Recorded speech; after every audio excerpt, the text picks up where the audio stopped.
ಅಲ್ಲ, ನಾನು ಆರ್ಟಿಕಲ್ ಕರಿಸುಬ್ಬು ಪ್ರತಿ ಸ್ಟೇಜ್ನಲ್ಲಿ ನಾನು ಬರೀತಾ ಎದುರು ಕೂತ್ಕೊಂಡು ಮಾತಾಡ್ತಾ ಅಲ್ಲಿ ನನ್ನ ಬಗ್ಗೆ ತುಂಬಾ ಜನ ಮಾಡ್ಬಿಟ್ಟಿದ್ದಾರೆ. ಬಹಳ ಲೇಟ್ ಆಗಿ ಅದಕ್ಕೆ ನಿಮ್ಗೆ ಹೇಳ್ತಾ ಇದ್ದಾರೆ ಲಿಮಿಟ್ಸ್ ಅಂದ್ರೆ ಒಂದು ಅಂತರ, ಒಂದು ಗಡಿ ರೇಖೆ, ಭೂಮಿ ಎಲ್ಲಿ ಲಿಮಿಟ್. ನನ್ನ ಜೀವನನೂ ಹಾಗೆ ಆಗಿ ಎಷ್ಟು ಸಲ ನೀವು ಆತ್ಮಹತ್ಯೆ ಮಾಡಬೇಕು ಅಂತ ಅನಿಸ್ತೀನಿ. ಅದೆಲ್ಲ ದಾಖಲಿಸ್ತಾ ಹೋದ್ರೆ ಬಹಳ ಇದಾಗುತ್ತೆ. ಈ ಎಲ್ಲ ಸಾಹಸಗಳ ಮಧ್ಯೆ ಅಂತ ಒಂದು ಅಡಚಣೆ ಎಲ್ಲ ಬಂದಿದ್ದನ್ನು ಮೀರಿ ಮತ್ತೆ ಬೆಳೆಯೋದಿದೆಯಲ್ಲ, ಇದು ಎಷ್ಟನೇ ಜನ್ಮ ನಿಮಗೆ? ಬಹುಶಃ ಇದು ಎರಡನೇ ಜನ್ಮ. ನೀಲಾಂಬರಿ ಮಾಡಿದಾಗ ಒಂದು, ಮನೆ ಮಾಡಿದಾಗ ಒಂದು, ಮತ್ತೆ ಸ್ಟುಡಿಯೋ ಮಾಡಿ ಆ ಸ್ಟುಡಿಯೋ ಗೊತ್ತು ನಿಮ್ಗೆ. ನಿಜವಾಗಿ ನನ್ನ ಹತ್ರ ತುಂಬಾ ಜನ ಫ್ರೆಂಡ್ಸ್, ನಿಮ್ಮ ಫ್ರೆಂಡ್ ಅಂತ ಏನು ಕುಡ್ಕೊಂಡಿರ್ತಾರೆ, ಯಾವಾಗಲೂ ನೋಡಿದ್ರು ಅಂತ ಕೇಳ್ತಾರೆ. ಪ್ರಕಾಶ್ ಅಂತ ಡೈರೆಕ್ಟರ್ ಇದ್ದಾರೆ, ಅವ್ರು ಹೇಳ್ತಾ ಇರ್ತಾರೆ, ಸರ್ ಹೇಗೆ ಸರ್ ಈಗ ನೀವು ಒಂದು 60 ಹಾಕಿದ್ರೆ ಅದನ್ನ ಅಷ್ಟೇ ಮಾಡಿ ಅಂತೀರ, ಇನ್ನೊಂದ್ಸತಿ ಸರ್ ಒಂದು ಕ್ವಾರ್ಟರ್ ಹೊಡೆದು ಬಿಟ್ಟಿದ್ದೀರಾ, ಫುಲ್ ಟೈಟ್ ಆಗಿದ್ದೀರಾ, ಆ ಥರ ಮಾಡಿ ಇರ್ತಾರೆ. ಸರ್ ಇವಾಗ ಏನು ಕುಡ್ದಿಲ್ಲ ಸರ್, ನಿಮ್ಮ ಸೀನ್ ನಾರ್ಮಲ್ ಆಗಿದೆ, ನಾರ್ಮಲ್ ಆಗಿ. ಯಾವುದು ಸಾಹಸ, ಯಾವುದು ಮಾಡ್ಲಿಕ್ಕೆ ಹೊರಟ ಸಾಹಸ, ಯಾವುದು ಕೂತಿದೀವಲ್ಲ ಬಿಲ್ವಾ, ಈ ಸಾಹಸ ಇದನ್ನ ಹೊರಟಿದ್ದೆ. ಇನ್ನೇನ್ ಮಾಡೋದು, ಬದುಕಿಗೆ ಏನೋ ಒಂದು ಬೇಕಲ್ಲ, ಮಗನಿಗೆ ಏನಾದ್ರು ಒಂದು ಮಾಡಿ ಸರಿ ಸ್ಟಾರ್ಟ್ ಮಾಡೋಣ ಅಂತ. ನನ್ನ ಬಜೆಟ್ ಎಲ್ಲೋ ಒಂದು ಸ್ವಲ್ಪ ಕಡಿಮೆನಲ್ಲಿ ಒಂದು ಅಮೌಂಟ್ ಇಟ್ಟು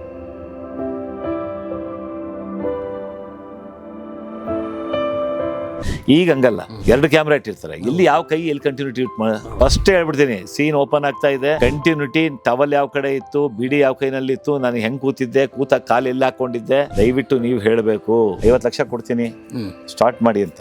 ಆಸೆ ಬಂದ್ಬಿಡ್ತು.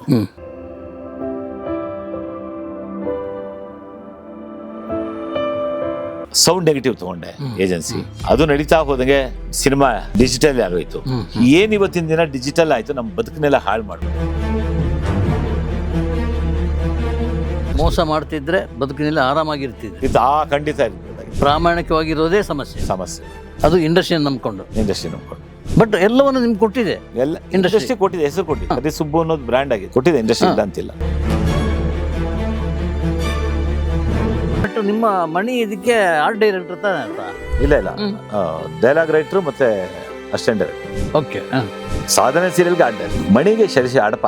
ಅದು ಒಂದು ಇಂಟ್ರೆಸ್ಟಿಂಗ್ ಸ್ಟೋರಿ ಇದೆ. Actually Manige Shashidhar Adapa art director ಆದ್ರೆ ಚೆನ್ನಾಗಿರುತ್ತೆ ಅಂತ ಯುವರಾಜ್ ಭಟ್ರು ನನ್ನ ಹತ್ರ ಕೇಳಿದ್ರು. ಅವ್ರು ತುಂಬಾ ಬೆಳೆದಿದ್ದಾರಪ್ಪ, ಅದನ್ನ ಫಸ್ಟ್ ಪಿಕ್ಚರ್ ನಾನೇ ಕಾರಣ.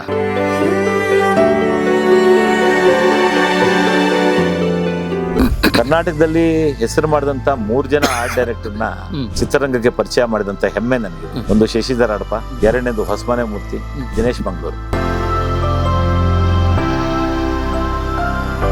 ಟಿವಿ ಸೀರಿಯಲ್ ಏನೋ ಒಂದು ಕೆಟ್ಟ ಅನುಭವ ಆಯ್ತು, ಅದನ್ನ 14 ವರ್ಷ ಏನಿಲ್ಲ, ಸೀರಿಯಲ್ ಅಲ್ಲಿ ಮಾಡ್ತಿದ್ರಲ್ಲ, ಮಾಡ್ತಾ ಇದ್ದೆ. ಮತ್ತೆ ಸಾಧನೆ ಇದೆಲ್ಲ ಎಲ್ಲಿ? ಸಾಧನೆ ಬಂತು, ನಾಲ್ಕು ತಂತಿ ಬಂತು, ಚಲಿಸುವ ಮಡಗಳು ಬಂತು, ಹೊಂಬೆಳಕು ಅಂತ ನಂದೇ ಪ್ರೊಡಕ್ಷನ್ ಬಂತು, ತುಂಬಾ ಸೀರಿಯಲ್ಸ್ ಮಾಡ್ತಿದ್ದೆ. ಯಾವ್ದೋ ಒಂದು ಸೀರಿಯಲ್ ಅಲ್ಲಿ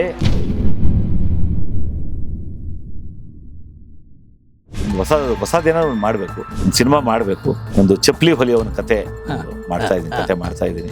ಎಲ್ಲ ಇರುತ್ತೆ ಅದರಲ್ಲಿ ಒಂದೇ ಒಂದು ಮಾತು ಅಂತ ಹೇಳ್ತಾನೆ, ಅದನ್ನ ಹೇಳೋದಕ್ಕೆ ಇಷ್ಟಪಡ್ತೀನಿ. ಮಗ ವಿದ್ಯಾವಂತ ಆಗಿ, ಅಪ್ಪ ನಂಗೆ ಸರ್ಕಾರಿ ಕೆಲಸ ಸಿಗುತ್ತೆ, ಇಂಟರ್ವ್ಯೂಗೆ ಹೋಗ್ತಾ ಇದ್ದೀನಿ ಅಂತ ಒಂದೇ ಒಂದು ಮಾತು ಅಪ್ಪ ಹೇಳ್ತಾನೆ. ಅಪ್ಪ, ನಾವು ಕೆಳವರ್ಗದ ಜನ ಯಾವುದೇ ಮೀಸಲಾತಿ ನಾವು ಉಪಯೋಗಿಸ್ಕೊಂಡಿಲ್ಲ, ಇದುವರೆಗೂ ನೀನು ಉಪಯೋಗಿಸ್ಕೊಂಡಿಲ್ಲ, IAS ವರ್ಗೂ ಬಂದಿದೀಯಾ, ಇನ್ನು ಮುಂದೇನು ಅದನ್ನೇ ಪಾಲಿಸು. ನಿನ್ನ ಕೈಲಾಗಿದ್ದ ಸಹಾಯ ಬೇರೆಯವ್ರಿಗೆ ಮಾಡು. ನನ್ನ ಜಾತಿ ಇದು, ನನಗೆ ಈ ಮೀಸಲಾತಿ ಬೇಕು ಅಂದ್ಬಿಟ್ಟು ಯಾವುದಕ್ಕೂ ಹೋಗ್ಬೇಡ.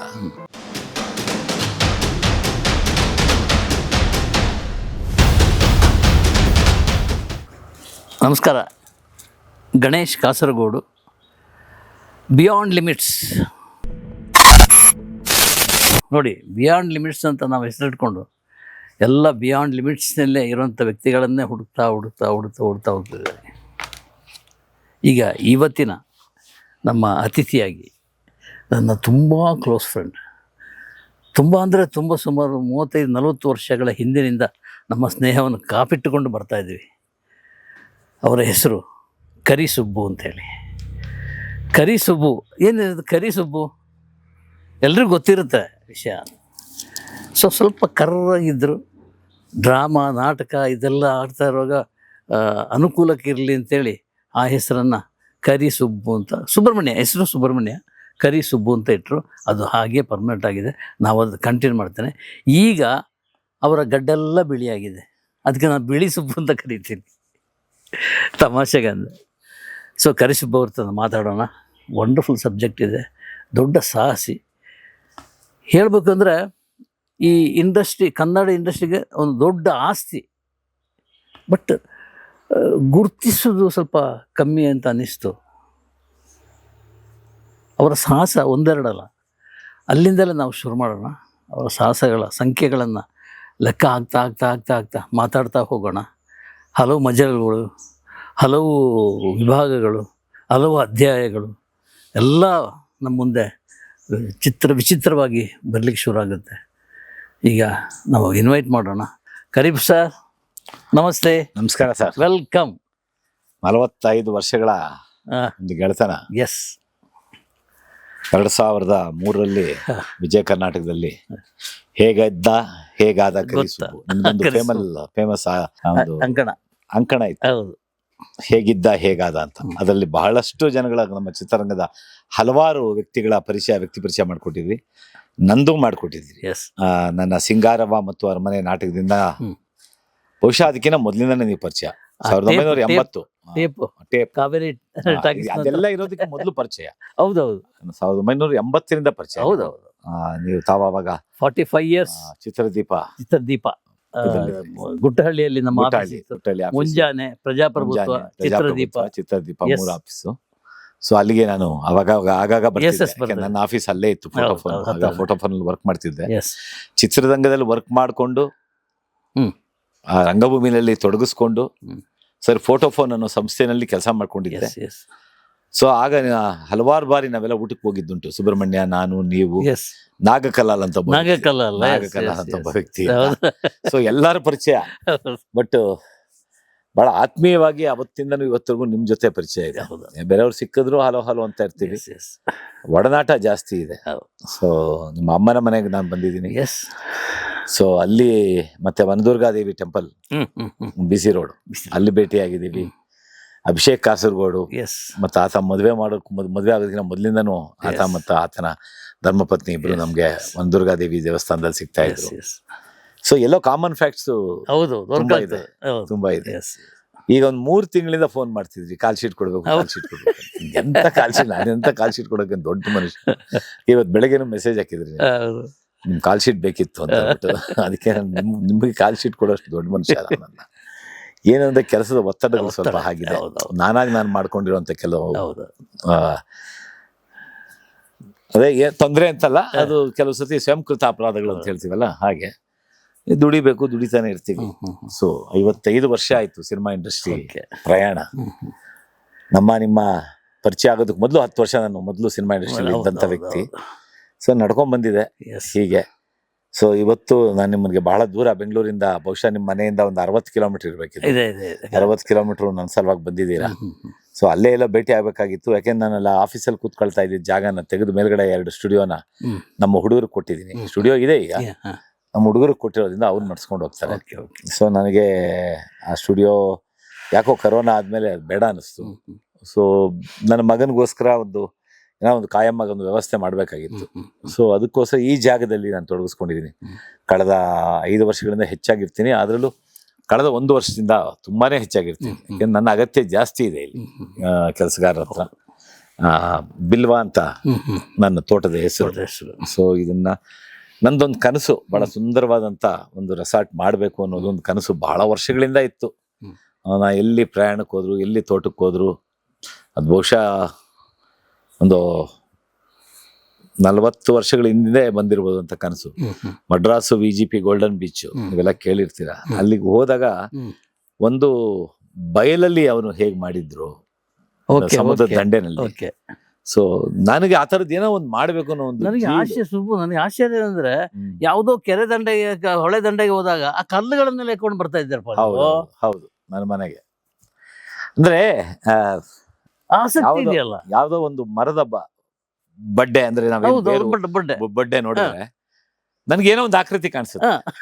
ಅದು ನಿಜ. ಆ ದೃಷ್ಟಿ ಇದೆಯಲ್ಲ, ಆಮೇಲೆ ಅದೇ ತರ ನೀವು ನೆನಪಿದ್ರಿ, ನೀವು ಅದ್ರ ಬಗ್ಗೆ ಒಂದು ಆರ್ಟಿಕಲ್ ಮಾಡಿದ್ರಿ. ಹೌದು ಹೌದು ಕೊಲ್ಲೂರು ಮೂಕಾಂಬಿಕೆ ದೇವಸ್ಥಾನಕ್ಕೆ ಹೋಗಿ ಸುವರ್ಣಮುಖಿ Yes. ಏನು ನದಿ ಹೆಸರು ಸುವರ್ಣಮುಖಿ ನದಿ, ಸುವರ್ಣಮುಖಿ, ಅಲ್ಲಿ ಸ್ನಾನ ಮಾಡ್ಕೊಂಡ್ ಬರುವಾಗ ಹಲವಾರು ಕಲ್ಲುಗಳು ಕಾಣಿಸ್ತು. ಹ್ಮ್ ಅದು ಬೇರೆ ಬೇರೆ ರೂಪ, ಗಣೇಶನ್ ರೂಪ ಕಾಣಿಸ್ತು, ಹಸುವಿನ ರೂಪ ಕಾಣಿಸ್ತು. ಸೊ ಅದೆಲ್ಲ ತಗೊಂಡ್ಬಂದು ನನ್ನ ಮನೆಯಲ್ಲಿ ಜೋಡಿಸಿಟ್ಟಿದ್ದೆ. ಒಂದು ಕೃಷ್ಣನ್ ರೂಪ ಕಾಣಿಸ್ತು. ಅದ್ರ ಬಗ್ಗೆ ನೀವು ಒಂದು ಆರ್ಟಿಕಲ್ ಮಾಡಿ. ಎಸ್ ಅಲ್ಲ, ನಾನು ಆರ್ಟಿಕಲ್ ಕರಿಸುಬ್ಬು ಪ್ರತಿ ಸ್ಟೇಜ್ ನಲ್ಲಿ ನಾನು ಬರಿತಾ ಬಂದಿದ್ದೀರ ನನ್ನ ಬಗ್ಗೆ ಬಹಳಷ್ಟು. ಎದುರು ಕೂತ್ಕೊಂಡು ಮಾತಾಡ್ತಾ ಇದ್ವಿ. ಯೂಟ್ಯೂಬ್ ಅಲ್ಲಿ ನನ್ನ ಬಗ್ಗೆ ತುಂಬಾ ಜನ ಮಾಡ್ಬಿಟ್ಟಿದ್ದಾರೆ, ಬಹಳ ಲೇಟ್ ಆಗಿ. ಅದಕ್ಕೆ ನಿಮ್ಗೆ ಹೇಳ್ತಾ ಇದ್ದೀನಿ, ಲಿಮಿಟ್ಸ್ ಅಂದ್ರೆ ಒಂದು ಅಂತರ, ಒಂದು ಗಡಿ ರೇಖೆ ಇಲ್ಲ ಅನ್ನೋದು ನಿಮ್ಮ ಒಂದು ಟೈಟಲ್. ಹೌದೌದು, ಅದಕ್ಕೆ ಒಂದು ಲಿಮಿಟ್ ಇಲ್ಲ. ಆಕಾಶ ಎಲ್ಲಿ ಲಿಮಿಟ್? ಹೌದು. ಭೂಮಿ ಎಲ್ಲಿ ಲಿಮಿಟ್? ನನ್ನ ಜೀವನನೂ ಹಾಗೆ ಆಗಿದೆ ಅಲ್ವಾ? ಹಾಗೆ ಆಗಿದೆ. ನನ್ನ ತಿರ್ಗಾ ಮತ್ತೆ ಹಳೆ ವಿಷಯಗಳು ಕೆದಕ್ತಾ ಹೋದ್ರೆ ನನಗೆ ವಿದ್ಯಾರ್ಹತೆ ಇಲ್ಲ. 7th standard rank student, 8th standard fail. ಎಲ್ಲ ನೀವು ನಿಮ್ಮ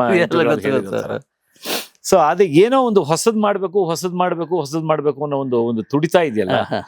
ರಂಗಭೂಮಿನಲ್ಲಿ ಹಲವಾರು ಪ್ರಯೋಗಗಳು, ಸಿಂಗಾರವ ಮತ್ತು ಅರಮನೆ, ಅವಿಶ್ವಾಸ, ಸಂಕ್ರಾಂತಿ ಮಾಡ್ಕೋತಾ ಸಿನಿಮಾಗಳಲ್ಲಿ ಆಕ್ಟ್ ಮಾಡ್ತಾ ಬೆಳೀತಾ, ಮತ್ತೆ ಜೊತೆಗೆ ಕಿರುತೆರೆನಲ್ಲಿ ಹೆಸರು ಮಾಡ್ತಾ, ಏನೋ ಒಂದು ಹೊಸದ್ ಮಾಡ್ಬೇಕು, ಒಂದು ರಿಸಾರ್ಟ್ ಕಟ್ಟಬೇಕು, ಹಲವಾರು ಸಮಾನ ಮನಸ್ಕರ ಗೆಳೆಯರನ್ನ ಒಂದು 4 ಜನ ಸೇರಿಸ್ಕೊಂಡು ಸಕಲೇಶ್ಪುರ, ಕಬಿನಿ ಬ್ಯಾಕ್ ವಾಟರ್, ಮತ್ತೆ ಚಿಕ್ಕಮಂಗ್ಳೂರು, ಹಲವಾರು ಕಡೆ ಸುತ್ತಾಡಿದೆ. ಸಿನಿಮಾ ಏನ್ ಮಾಡಿದ್ದು?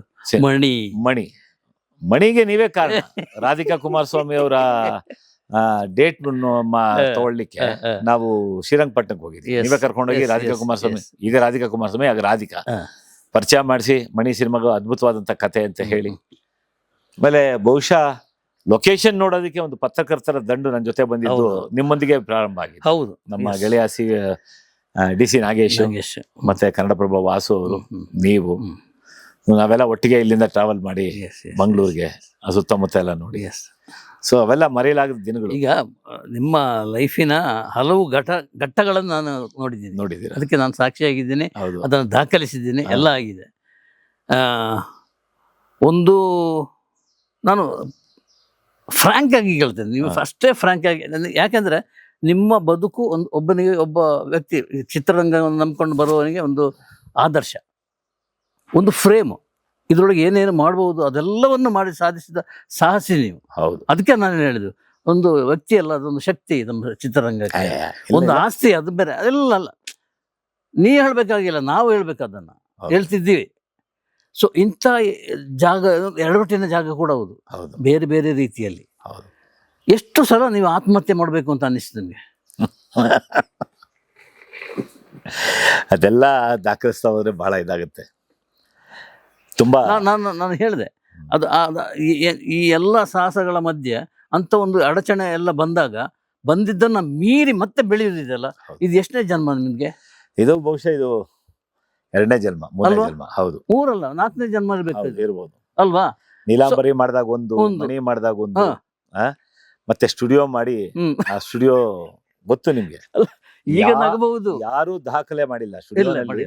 ಒಬ್ಬ ಶಬ್ದಗ್ರಾಹಕ ಅಂದ್ರೆ ಸೌಂಡ್ ಇಂಜಿನಿಯರ್, ಒಂದು ಸ್ಟುಡಿಯೋ, ಒಂದು ಮಿಕ್ಸಿಂಗ್ ಟೇಬಲ್, ಅಕ್ಕಪಕ್ಕ ಸ್ಟುಡಿಯೋಗೆ ಹೋಗಿಲ್ಲ, ಬೇರೆ ಕಡೆ ಮಾಡಿರ್ತಾರೆ. ಅವರು ಕುಮಾರ್ ಅಂತ ಇಂಜಿನಿಯರ್ ಹೈದರಾಬಾದ್ ನಲ್ಲೇ ಒಂದು 300-400 ಪಿಕ್ಚರ್ ಕೆಲಸ ಮಾಡಿದ್ರು ಪ್ರಸಾದ್ ಸ್ಟುಡಿಯೋನಲ್ಲಿ. ನನ್ನ ಸ್ಟುಡಿಯೋಗೆ ಬಂದ್ಮೇಲೆ 19 ವರ್ಷಗಳ ದಾಖಲೆಯ ದಿನಗಳಲ್ಲಿ ಎಷ್ಟು ಸಿನಿಮಾ ಮಾಡಿರ್ಬೋದು? ಒಂದು ಊಹಿಸಿ ಕೇಳಿ ನೀವು. 500 DTS ಪಿಕ್ಚರ್, DTS ಮಿಕ್ಸಿಂಗ್, ಒಂದು ಪಿಕ್ಚರ್ ಮಿನಿಮಮ್ 15 ದಿನ ಬೇಕು ಕೆಲಸ. ಹಗಲು ರಾತ್ರಿ ಕೂತ್ಕೊಂಡು ಆ ಮನುಷ್ಯ 1280 ಪಿಕ್ಚರ್ ಕನ್ನಡ ಚಿತ್ರಗಳು ದಾಖಲೆ ಇದೆ ಅನ್ನೋ ಹೆಸರುಗಳ ಸಮೇತ ಎಲ್ಲ ರಿಪೀಟೆಡ್. ದಿನೇಶ್ ಬಾಬು ಇರ್ಬೋದು, ಸುದೀಪ್ ಅವ್ರು ಇರ್ಬೋದು, MS ರಮೇಶ್ ಇರ್ಬೋದು, ಎಲ್ಲ S ನಾರಾಯಣ್, ಒಬ್ಬೊಬ್ರು 5 ಪಿಕ್ಚರ್ 6 ಪಿಕ್ಚರ್ ರಿಪೀಟೆಡ್ ಪಿಕ್ಚರ್. ಅಂತ ಸ್ಟುಡಿಯೋನ ಕರೋನಾ ಆದ್ಮೇಲೆ ಟೆಕ್ನಾಲಜಿ ಚೇಂಜ್ ಆಗಿ ಮುಚ್ಚಬೇಕು ಅಂದಾಗ ನಾನು ಹೊರಗೆ ಬಂದ್ಬಿಟ್ಟೆ. 2 ಸ್ಟುಡಿಯೋ ನಮ್ಮ ಹುಡುಗರು, ಇಲ್ಲ ನಾವು ಬಾಲಾಜಿನಲ್ಲಿ ಬೆಳೆದಿದ್ದು, ಬಾಲಾಜಿ ಬಿಟ್ಟು ಹೋಗಲ್ಲ ಅಂದಿದ್ದಕ್ಕೆ ನೀವು ನಡ್ಸ್ಕೊಂಡು ಹೋಗ್ರಪ್ಪ, ಆಮೇಲೆ ಮಾತಾಡೋಣ ಅದ್ರ ಬಗ್ಗೆ ಅನ್ಬಿಟ್ಟು ಮೇಲ್ಗಡೆ 2 ಸ್ಟುಡಿಯೋನ ಅವ್ರು ಕೊಟ್ಬಿಟ್ಟೆ ಹುಡುಗರಿಗೆ. ಕೆಳಗಡೆ ಇದ್ದಂತ 5 ಸ್ಟುಡಿಯೋನ ಕೊಲಾಪ್ಸ್ ಮಾಡ್ಬೇಕಾದ್ರೆ ನನ್ನ ಕಣ್ಣಲ್ಲಿ ನೀರು ಬಂತು. ಹೊರಗೆ ಬಂದ್ಬಿಟ್ಟೆ, ನನ್ನ ಕೈಯಲ್ಲಿ ಆಗ್ಲಿಲ್ಲ ಇರೋದಕ್ಕೆ. ಅಲ್ಲಿದ್ದಂತ ಹಲವಾರು ವಸ್ತುಗಳನ್ನ ನಾನು ಇವತ್ತು ಈ ಜಾಗಕ್ಕೆ ತಂದಿದ್ದೀನಿ. ಅದು ಜೀವಂತ ವಸ್ತುಗಳು. ಅದು ನನಗೆ ನನ್ನ ದೃಷ್ಟಿಯಲ್ಲಿ, ಬೇರೆಯವ್ರ ಕತೆ ದೃಷ್ಟಿಯಲ್ಲಿ, ಹೇಳುತ್ತೆ, ಬೇರೆಯವ್ರ ದೃಷ್ಟಿಯಲ್ಲಿ ಕಲ್ಲಿರ್ಬೋದು, ಕಲ್ಲಿರ್ಬೋದು, ಅದು ಕತೆ ಅದು ಹೇಳುತ್ತೆ. ಕತೆ ಹೇಳುತ್ತೆ. ಹೌದು. ನನ್ನ ನೆನಪುಗಳನ್ನು ಸಾರುತ್ತೆ. Yes. ನನ್ನ ನೆನಪುಗಳು ಅದ್ರ ಜೊತೆ ಅವಿನಾವ ಸಂಬಂಧ. 19 Yes. ವರ್ಷ ಇಲ್ಲೊಂದ್ 2 ಕಂಬ ಇಟ್ಟಿದ್ದೀನಿ ಅಂತಂದ್ರೆ ಹಾ. ಆ ಕಂಬಕ್ಕೆ 300 ವರ್ಷದ ಇತಿಹಾಸ ಇದೆ. Yes. ತಮಿಳ್ನಾಡಿಂದ ಹೌದು. ತಂದಿರುವಂತ ಕಂಬಗಳು, ಕಲ್ಲಿನ ಕಂಬಗಳು. ಅದೇ ನನ್ನ ಹತ್ರ ಬಂದು 20 ವರ್ಷ ಆಯ್ತು. ಹಾ. 20 ವರ್ಷ ನಾನು ದಿನ ಬೆಳಿಗ್ಗೆ ಬಂದಾಗ ಆ ಕಂಬ ಮುಟ್ಟಿ ಆಫೀಸಲ್ಲಿ ಹೋಗಿ ಅದು ಆ ಒಂದು ಸಂಬಂಧ ಇದೆಯಲ್ಲ, ಅದು ಯಾರು ನನಗೆ ಬೆಲೆ ಕೊಡಕ್ಕಾಗಲ್ಲ. Yes. ಆ ಸಂಬಂಧ ಇದೆಯಲ್ಲ, ಆ Yes, ಬೆಲೆ yes, ಕೊಡಕ್ಕಾಗಲ್ಲ. yes. ಅದು ಇನ್ನೂ ಒಂದು 17 ಕಂಬ ಇದೆ. ಹಾ. ಅದು ನಮ್ಮ ಅಭಯ ನಾಯ್ಡು ಮಗ ರಮೇಶ್ ಈಗ ನಾನು ಡಿಸ್ಮೆಂಟಲ್ ಮಾಡಲ್ಲ ಅಣ್ಣ. ಹಾ. ಇದಕ್ಕೆ ಇನ್ನೂ 17 ಕಂಬ ಇದೆ. ನನ್ನ ಜೀವ ಕಣಪ್ಪ ಅದು. ನಿನಗೆ ಅದು ಕಲ್ಲು, ಹ್ಮ್. ನನಗದೊಂದು ಜೀವ, ನನ್ನ ಆಸ್ತಿ ಅದು. ದಯವಿಟ್ಟು ಒಂದು ಕಂಬನು ಡಿಸ್ಟರ್ಬ್ ಆಗ್ಬೋದು. ಒಂದೆಲ್ಲ ಒಂದು ಕಲ್ಲಿನಲ್ಲೂ ಕೇಳುತ್ತಿದೆ ಅಂತ ಒಂದು ಹಾಡೇ ಇದೆಯಲ್ಲ, ಆ ತರ ನನಗೆ ಅದರಲ್ಲಿ ಒಂದು ಕಲ್ಲು ನೋಡಿದಾಗ ಒಂದು ಬೇರೆ ರೂಪ ಕಾಣಿಸುತ್ತೆ. ಇವಾಗ ನಾನು ಕೂತಿರೋ ಹಿಂದ್ಗಡೆ ಈ ಬಂಡೆ ಇದೆ, ಆ ಬಂಡೆ ಇದೆ, ಈ ಬಂಡೆ ಅಂತ ಹೊಡೆದಾಕ್ಬೋದಾಗಿತ್ತು. ಈ ಬಂಡೆಗಳ ಮಧ್ಯದಲ್ಲಿ ಏನೋ ಒಂದು ಮಾಡಕ್ ಕೊಟ್ಟಿದ್ದೀನಿ, ಬಂಡೆಗಳ ಮೇಲೆ ಏನೋ ಒಂದು ಮಾಡಕ್ ಕೊಟ್ಟಿದ್ದೀನಿ. ಆ ಬಂಡೆಗಳನ್ನೇ ನಾನು ಒಂದು ಬೇರೆ ತರ ನೀವು ಕೇಳಿದ್ರೆ ಬಂದ ತಕ್ಷಣ ಕ್ವಶನ್,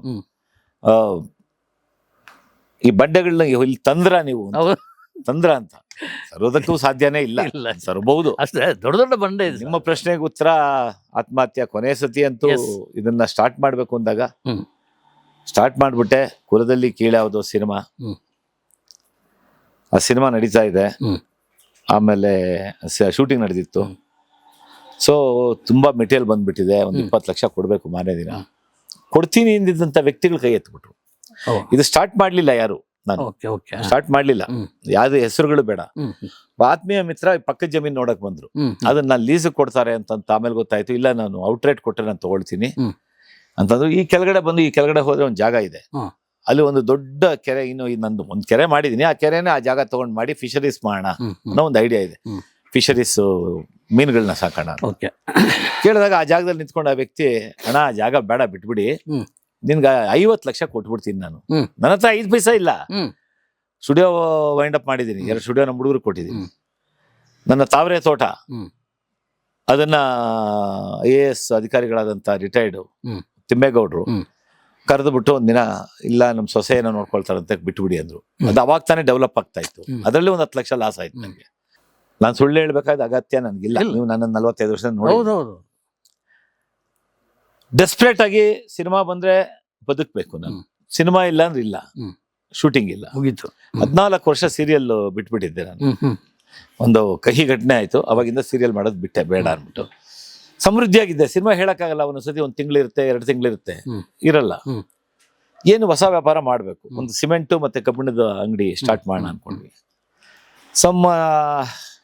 ಫ್ರೆಂಡ್ಸು ಮತ್ತೆ ನಮ್ಮ ರಿಲೇಟಿವ್ಸು ತುಂಬಾ ಸಾಲ ಕೊಡ್ಬೇಕು, ತುಂಬಾ ಸುತ್ತಬೇಕಾಗತ್ತೆ, ಬೇಡ ಅಂದ್ರು.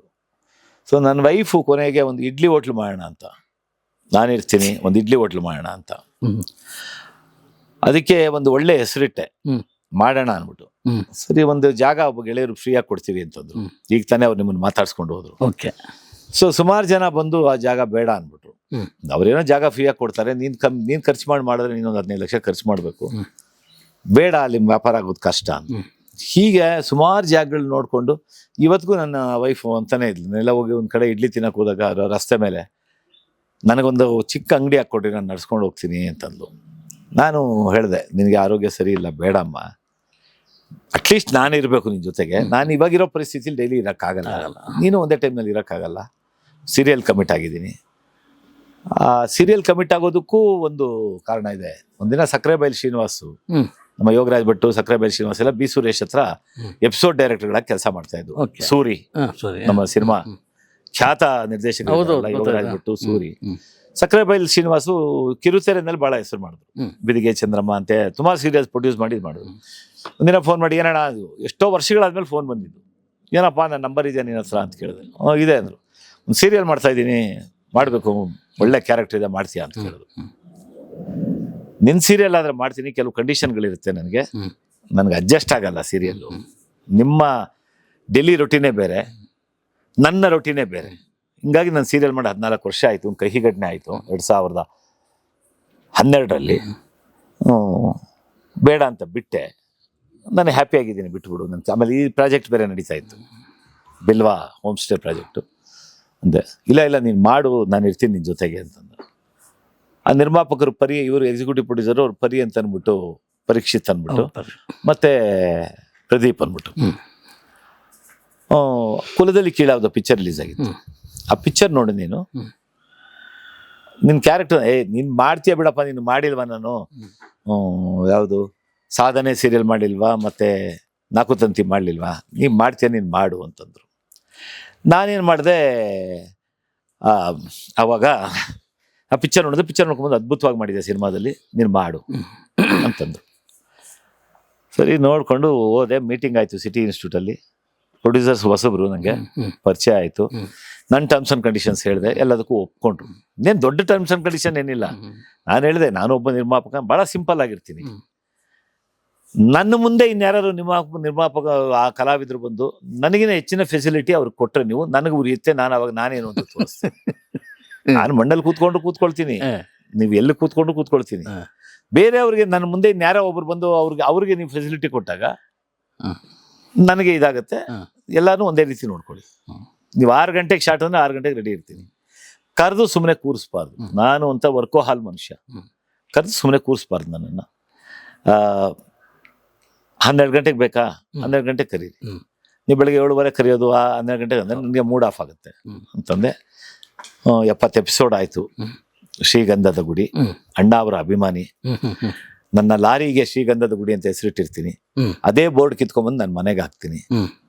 24 hours ಕುಡ್ಕ ಕ್ಯಾರೆಕ್ಟರ್. ನೀವು ನೋಡಿದಿರ ಅನ್ಸುತ್ತೆ ಕೆಲವು ಎಪಿಸೋಡ್. ಇಲ್ಲ ನೀವು ನಿಜವಾಗಿ ನನ್ನ ಹತ್ರ ತುಂಬಾ ಜನ ಫ್ರೆಂಡ್ಸ್, ನಿಮ್ಮ ಫ್ರೆಂಡ್ ಅಂತ ಏನು ಕುಡ್ಕೊಂಡಿರ್ತಾರೆ, ಯಾವಾಗಲೂ ನೋಡಿದ್ರು ಅಂತ ಕೇಳ್ತಾರೆ. ತಮಾಷೆ ಏನು ಅಂತಂದ್ರೆ, ನಿನ್ನೆ ವೈಕುಂಠ ಏಕಾದಶಿ, ದೇವಗಿರಿ ದೇವಸ್ಥಾನಕ್ಕೆ ಹೋಗಿ, ದೇವ್ರು ನಮ್ಮ ಮುಂದೆ ಇನ್ನು 10 ಅಡಿ ದೂರದಲ್ಲಿ ದೇವ್ರಿದೆ. ಕ್ಯೂ ಅಲ್ಲಿಂದ 1 hour ಬಂದಿದ್ದೀನಿ. ಏನ್ ವಾಯ್ಸ್ ಕೇಳ್ತೋ ಏನೋ, ಹಿಂದ್ಗಡೆ ಒಬ್ರು ತಿರುಗಿದ್ದು ಗಂಡ ಹೆಂಡ್ತಿ. ಗಂಡ, ಸರ್ ಹಾಕೊಂಡ್ ಅಂದ್ರು. ನನಗೆ ನೆತ್ತಿಗೆ ಇರುತ್ತು ಪಿತ್ತ. ವೈಕುಂಠ ಏಕಾದಶಿ, ಭಗವಂತ ವೆಂಕಟೇಶ್ವರ ನೋಡಕ್ ಹೋಗಿದ್ದೀವಿ, ಬೇರೆ ಏನಾದ್ರು ಮಾತಾಡ್ಲಿ, ಹಾಕೊಂಡ್ ತಾನೆ, ಹಾಕೊಂಡ್ ಅಂತಂದ್ರು. ಹೇಳಿದೆ, ತಳ್ತಾರೆ ಮುಂದೆ ದೇವ್ರು ಮರೆಯಾಗ್ಬಿಡುತ್ತೆ. 10 ಅಡಿನಲ್ಲಿ ದೇವ್ರು ನೋಡ್ಕೊಂಡು ಹೋಗಿ ಮುಂದೆ, ಆಮೇಲೆ ಹೊರಗೆ ಮಾತಾಡೋಣ. ಅಲ್ಲ, ಆ ಪಾತ್ರಕ್ಕೆ ಸಂದ ಗೌರವ ಸರ್, ಸಂದ ಗೌರವ. ಆದ್ರೂ ಅಲ್ಲಿ ಆ ಟೈಮ್ ನನಗೆ ಎಂಬ್ರಾಸ್ಮೆಂಟ್.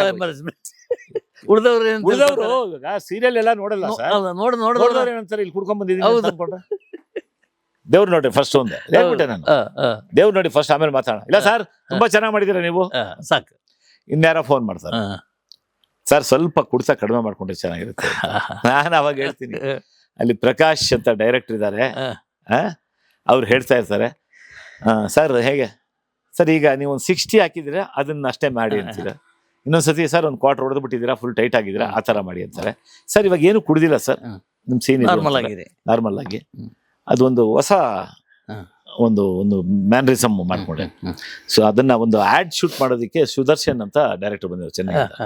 ಅವರು ಸರ್ ಒಂದು ಚೆಂಬು ತರಿಸಿ ಅಂದ್ರು. ಚೆಂಬು ತರಿಸಿ ಕ್ವಾರ್ಟರ್ ಬಾಟ್ಲ್ ಓಪನ್ ಮಾಡಿ ಚೆಂಬೊಳಗಡೆ ಹೋಗೋದು. ಆ ಚೆಂಬುನ ಒಂದ್ಸತಿ ಹಿಂಗ್ ಅಳ್ಳಾಡಿಸಿ ಕಂಬಲ್ಲಿ ಇಟ್ಕೊಂಡು ಹಿಂಗ ಅಂದು ಮತ್ತೆ ಇಟ್ಕೊಂಡು ಹಿಂಗ ಹಿಡಿದು ಕಲ್ಗಚ್ಕೊಡು. ಹಳೆಯ ಹಳ್ಳಿಯಲ್ಲಿ ಅಂಬ್ಲಿ ಕುಡಿತಾರಲ್ಲ, ಕಲ್ಸಿ ಅದೊಂದು ಮ್ಯಾನರಿಸಮ್ ಮಾಡ್ಕೊಂಡೆ. ಸೊ ಕುಡಿಯೋ ಸೀನ್ ಇದ್ದಾಗ ಬಾಟ್ಲು ಗ್ಲಾಸ್ ಎಲ್ಲ ಇಲ್ಲ, ಬೇರೆಯವ್ರು ಗ್ಲಾಸ್ ಇಟ್ಕೊಂಡಿದ್ರು ನನ್ನ ಸಹಪಾಠಿಗಳು, ನಾನು ಚೆಂಬಲ್. ಅದು ಅದ್ರಲ್ಲಿ ಏನಿರುತ್ತೋ ಏನೋ ನನಗ್ ಗೊತ್ತಷ್ಟೇ. ಅದ್ರಲ್ಲಿ ಏನಿರುತ್ತೋ ಏನೋ ನನಗ್ ಗೊತ್ತು. ವೀಕ್ಷಕರಿಗೆ ಸರ್ ಜಾಸ್ತಿ ಕುಡ್ತಾ ಜಾಸ್ತಿ ಆಯ್ತು ಸರ್, ಸ್ವಲ್ಪ ಕಡಿಮೆ ಮಾಡ್ಕೊಳ್ಳಿ ಸರ್ ಅಂತಾರೆ. ಆಮೇಲೆ ನೆನ್ನೆ ಹೊರಗಡೆ ಬಂದ್ರೆ, ಏನ್ರಿ ಸೊಸೆನ ಹಂಗೂ ಬೈದ್ ಬಿಟ್ರಿ ನೀವು ಅಂತಾರೆ. ಸೊ ಅದು ನನ್ನ ಸಾಧನೆ ಸೀರಿಯಲ್ಲೂ ಹಂಗೆ ಬರ್ತಾ ಇತ್ತು. ಅದರಲ್ಲಿ ಸುಧಾ ನರಸಿಂಹರಾಜ್ ಆಕ್ಟ್ ಮಾಡ್ತಾ ಇದ್ರು. ಏನೋ ವಸುಂಧರಾ ಅಂತಾನೆ ಏನೋ ಕ್ಯಾರೆಕ್ಟರ್ ಹೆಸರು. ಎಷ್ಟೋ ಜನ ಮದುವೆನಲ್ಲಿ 50ಕ್ಕೆ ಮೇಲ್ಪಟ್ಟಂತ ಹೆಂಗಸರು, ಏನ್ರಿ ವಸುಂಧರಾ ಸಾಯಿಸ್ಬಿಡ್ತೀರಾ ನೀವು ಅಂತ ಕೇಳೋರು. ಸೊ ದಟ್ ಈಸ್ ಆಡಿಯನ್ಸ್ ಕೊಡುವಂತ ಕಾಂಪ್ಲಿಮೆಂಟ್. ಸೊ ನೈಜವಾಗಿ ನಾವ್ ಏನ್ ಮಾಡ್ತಾ ಇದೀವಿ. ಆಮೇಲೆ ನಾನೊಂದು ಕಲ್ಲು, ಇವತ್ತಿಗೂ ಕರಿಕಲ್ಲೆ, ಕರಿ ಸುಬ್ಬು ಅನ್ನೋದು ಕರಿಕಲ್ಲು. ಯಾವುದೇ ಸಿನಿಮಾಗೆ ಹೋಗ್ಲಿ, ಯಾವ್ದಕ್ಕೆ ಹೋಗ್ಲಿ, ಕ್ಯಾಮ್ರಾ ಮುಂದೆ ನಿಂತ್ಕೊಂಡ್ರೆ ನಾನು ಕರಿಕಲ್ಲು. ನೀವ್ ಹೆಂಗ್ ಬೇಕಾದ್ರೂ ಕಡ್ಕೊಳ್ಳಿ, ನನ್ಗೇನು ಗೊತ್ತಿಲ್ಲ. ನಾನು ಐ ಡೋಂಟ್ ನೋ, ಸೀನ್ ಪೇಪರೇ ಓದಲ್ಲ ನಾನು. ಕೆಲವು ಕೊಟ್ಟ ಸೀನ್ ಪೇಪರ್ ಓದ್ತೀನಿ, ಮೊಬೈಲ್ ಕಳಿಸ್ತಾ ಓದಲ್ಲ. ಸ್ಪಾಟ್ಗೆ ಹೋಗ್ತೀನಿ, ಆ ಶಾರ್ಟ್ಗೆ ಏನ್ ಬೇಕು ರಿಯಾಕ್ಷನ್, ಕಂಟಿನ್ಯೂಟಿ ನೀವು ನೋಡ್ಕೊಳ್ಳಿ. ಮ್ಯಾಕ್ಸಿಮಮ್ ಕಂಟಿನ್ಯೂ ನೋಡ್ಕೊಳ್ತೀನಿ. ಇವತ್ತಿನ ದಿನ ಆಗಲ್ಲ, ಇವತ್ತಿನ ದಿನ ಕಂಟಿನ್ಯೂಟಿ ನೋಡ್ಕೊಳಕ್ ಆಗಲ್ಲ. ಯಾಕಂದ್ರೆ ಮೊದಲೆಲ್ಲ ಬೇರೆ ತರ ಇತ್ತು. ಸೆಷನ್, ಒಂದು ಕ್ಲೋಸ್ ಅಪ್, ಒಂದು ಮಿಡ್ ರೇಂಜ್, ಒಂದು ಲಾಂಗ್ ಶಾಟ್ ಇಡ್ತಾ ಇದ್ರು. ಈಗ ಹಂಗಲ್ಲ, 2 ಕ್ಯಾಮ್ರಾ ಇಟ್ಟಿರ್ತಾರೆ. ಎಲ್ಲಿ ಯಾವ ಕೈ ಎಲ್ಲಿ ಕಂಟಿನ್ಯೂಟಿ ಫಸ್ಟ್ ಹೇಳ್ಬಿಡ್ತೀನಿ, ಸೀನ್ ಓಪನ್ ಆಗ್ತಾ ಇದೆ, ಕಂಟಿನ್ಯೂಟಿ, ಟವಲ್ ಯಾವ ಕಡೆ ಇತ್ತು, ಬಿಡಿ ಯಾವ ಕೈನಲ್ಲಿ ಇತ್ತು, ನಾನು ಹೆಂಗ್ ಕೂತಿದ್ದೆ, ಕೂತ ಕಾಲು ಎಲ್ಲ ಹಾಕೊಂಡಿದ್ದೆ, ದಯವಿಟ್ಟು ನೀವು ಹೇಳ್ಬೇಕು, ಆಮೇಲೆ ನನ್ನನ್ನು ಕೇಳಬೇಡಿ ಅಂತ ನಾನು ಹೇಳ್ಬಿಡ್ತೀನಿ. ಡೈರೆಕ್ಷನ್ ಟೀಮ್ಗೆ ಹೇಳ್ಬಿಡ್ತೀನಿ. ಅದು ನಡೀತಾ ಇದೆ. ಅಲ್ಲೇ ಹೇಳ್ತಾ ಹೋದ್ನಲ್ಲ, ಆತ್ಮಹತ್ಯೆಗೆ ಪ್ರಶ್ನೆಗಳ ಉತ್ತರ. ಸೊ ಹತಾಶರಾಗಿದ್ರಿ. ತುಂಬಾ ಹತಾಶ. ಅದೇ ಹೇಳಿದ್ನಲ್ಲ, ಆ ವ್ಯಕ್ತಿ 50 ಲಕ್ಷ ಕೊಡ್ತೀನಿ ಸ್ಟಾರ್ಟ್ ಮಾಡಿ ಅಂತ ಆಸೆ ಬಂದ್ಬಿಡ್ತು. ಹಿಂದೆ ಮುಂದೆ ನೋಡ್ತಾ ಇದ್ದೆ. ಸೊ ಇನ್ನೊಬ್ಬ ಗೆಳೆಯರು ನಿಮಗೆ ಈಗ ತಾನೇ ಮಾತಾಡಿದ್ರಲ್ಲ, ಹೌದು, ಪೂಜೆ ಮಾಡಿ ಸ್ಟಾರ್ಟ್ ಕೆಲಸ ಬರುತ್ತೆ, ದುಡ್ಡು ಬರುತ್ತೆ. ಅದು ಜೋಬಲ್ಲಿ ದುಡ್ಡಿಲ್ಲ, ಬರ್ಬೇಕು. ಚೆನ್ನೈಯಿಂದ 1.5 ಕೋಟಿ 2 ಕೋಟಿ ಬರ್ಬೇಕು. 1,85,00,000 14 ವರ್ಷಕ್ಕಿಂತ ಕೊಟ್ಟು ತಗಾಕೊಂಡ್ಬಿಟ್ಟಿದೆ. ಅದು ಇವತ್ತು ಬಡ್ಡಿ ಕಟ್ಟಿದ 7-8 ಕೋಟಿ ಬರ್ಬೇಕು. ಇನ್ನೊಬ್ಬ ಪ್ರತಿಷ್ಠಿತ ನಿರ್ಮಾಪಕ, ಆತ ಒಂದು 60 ಲಕ್ಷ ಕೊಡ್ಬೇಕು. ಏನ್ ಮಾಡೋದು? ಇನ್ನು ಹಲವಾರು ನಿರ್ಮಾಪಕರು ಕೊಡ್ಬೇಕು. ಸರಿ, ಧೈರ್ಯ ಮಾಡಿ ಸ್ಟಾರ್ಟ್ ಮಾಡ್ಬಿಟ್ಟೆ ಕೆಲಸ. ಕೈಯಲ್ಲಿ ಒಂದಷ್ಟು ದುಡ್ಡು ಇಟ್ಕೊಂಡಿದ್ದೆ, ಅದೆಲ್ಲ ಖಾಲಿ ಆಯ್ತು. ಹೋಗ್ತಾ ಹೋಗ್ತಾ ಹೋಗ್ತಾ ಹೋಗ್ತಾ ಬಂದ್ಬಿಡ್ತು ಅಕ್ಟೋಬರ್ 19. ಶೂಟಿಂಗ್ ಮುಗಿಸ್ಕೊಂಡು ರಾಮನಗರದಲ್ಲೇ ಶೂಟಿಂಗ್, ಕುಲದಲ್ಲಿ ಕೀಳ್ಯಾವುದು. ಅಲ್ಲಿಂದ ಬಂದೆ ಕಬ್ಬಣ ಅಲ್ಲಿ ಕೆಳಗಡೆ ಬಂದು ಬಿದ್ದಿತ್ತು ಎಂಟ್ರಿನಲ್ಲಿ. ಮಳೆ ಅಂದ್ರೆ ಯಾವುದು ಸಾಹಸ, ಯಾವುದು ಮಾಡ್ಲಿಕ್ಕೆ ಹೊರಟ ಸಾಹಸ ಯಾವುದು? ಈ ಕೂತಿದೀವಲ್ಲ ಬಿಲ್ವಾ, ಈ ಸಾಹಸ ಇದನ್ನ ಹೊರಟಿದ್ದೆ. ಇನ್ನೇನ್ ಮಾಡೋದು? ಬದುಕಿಗೇನೋ ಅವ್ನು ಬೇಕಲ್ಲ, ಮಗನಿಗೆ ಏನಾದ್ರು ಮಾಡ್ಬೇಕು. ಅವನು ನೋಡ್ಕೊಳ್ತಾ ಇದ್ದ 3 ವರ್ಷ ಅದೇ ಬಿಸ್ನೆಸ್. ಸರಿ, ಸ್ಟಾರ್ಟ್ ಮಾಡೋಣ ಅಂತ. ನನ್ನ ಬಜೆಟ್ ಎಲ್ಲೋ ಒಂದು ಸ್ವಲ್ಪ ಕಡಿಮೆನಲ್ಲಿ ಒಂದು ಅಮೌಂಟ್ ಇಟ್ಕೊಂಡಿದ್ದೆ. ಈಗ ನೋಡ್ತಾ ಇರೋ ಸ್ಟ್ರಕ್ಚರ್ ಏನ್ ನೀವು ನೋಡ್ಕೊಂಬಂದ್ರಿ, ಆಮೇಲೆ ನೀವೇನು ವಿಜುವಲ್ಸ್ ತೋರಿಸ್ತೀರಾ, ಅದಕ್ಕೆ ಡಬಲ್ ಖರ್ಚಾಗ್ಬಿಟ್ಟಿದೆ. ಇನ್ನೂ ಅಷ್ಟು ಬೇಕಾಗಿದೆ. ಒಂದು 75-80 ಲಕ್ಷದಲ್ಲಿ ಮಾಡೋಣ ಅಂತ ಹೊರಟಿದ ಬಜೆಟ್ ಈಗ 1.5 ಕೋಟಿ ದಾಟಿದೆ. ನನ್ನ ಪ್ರಕಾರ ಇನ್ನೂ ಒಂದು 50-60 ಲಕ್ಷ ಬೇಕಾಗುತ್ತೆ. ಭಗವಂತ ಯಾರೋ ಹೆಲ್ಪ್ ಮಾಡ್ತಾ ಇದ್ದಾರೆ. ಚಿತ್ರರಂಗದಲ್ಲಿ ಸುಮಾರು ಜನ ನನಗೆ ಕೈ ಕೊಟ್ಟಿದ್ದಾರೆ, ನಿರ್ಮಾಪಕರು, ಪ್ರತಿಷ್ಠಿತ ನಿರ್ಮಾಪಕರು. ಎಲ್ಲಾರ ಚೆಕ್ಗಳು, ಆಂಡಿಮೆಂಟ್ ಪೇಪರ್ಸು, ಖಾಲಿ ಲೆಟರ್ಸು, ಬ್ಲಾಂಕ್ ಪಿಚೆಕ್ಸ್ ಇದೆ ನನ್ನ ಹತ್ರ. ಕೋರ್ಟ್ಗೆ ಹಾಕೊಂಡು ಕುತ್ಕೊಂಡು ಪ್ರತಿದಿನ ಹೋಗ್ಬೇಕು. ಎದುರುಗಡೆ ಪ್ರೀತಿಯಿಂದ ಸುಮಣ್ಣ ಅಂತ ಮಾತಾಡ್ತಾರೆ, ಆಮೇಲೆ ಹಿಂದ್ಗಡೆ ಬೇರೆ ತರ ಮಾತಾಡ್ತಾರೆ.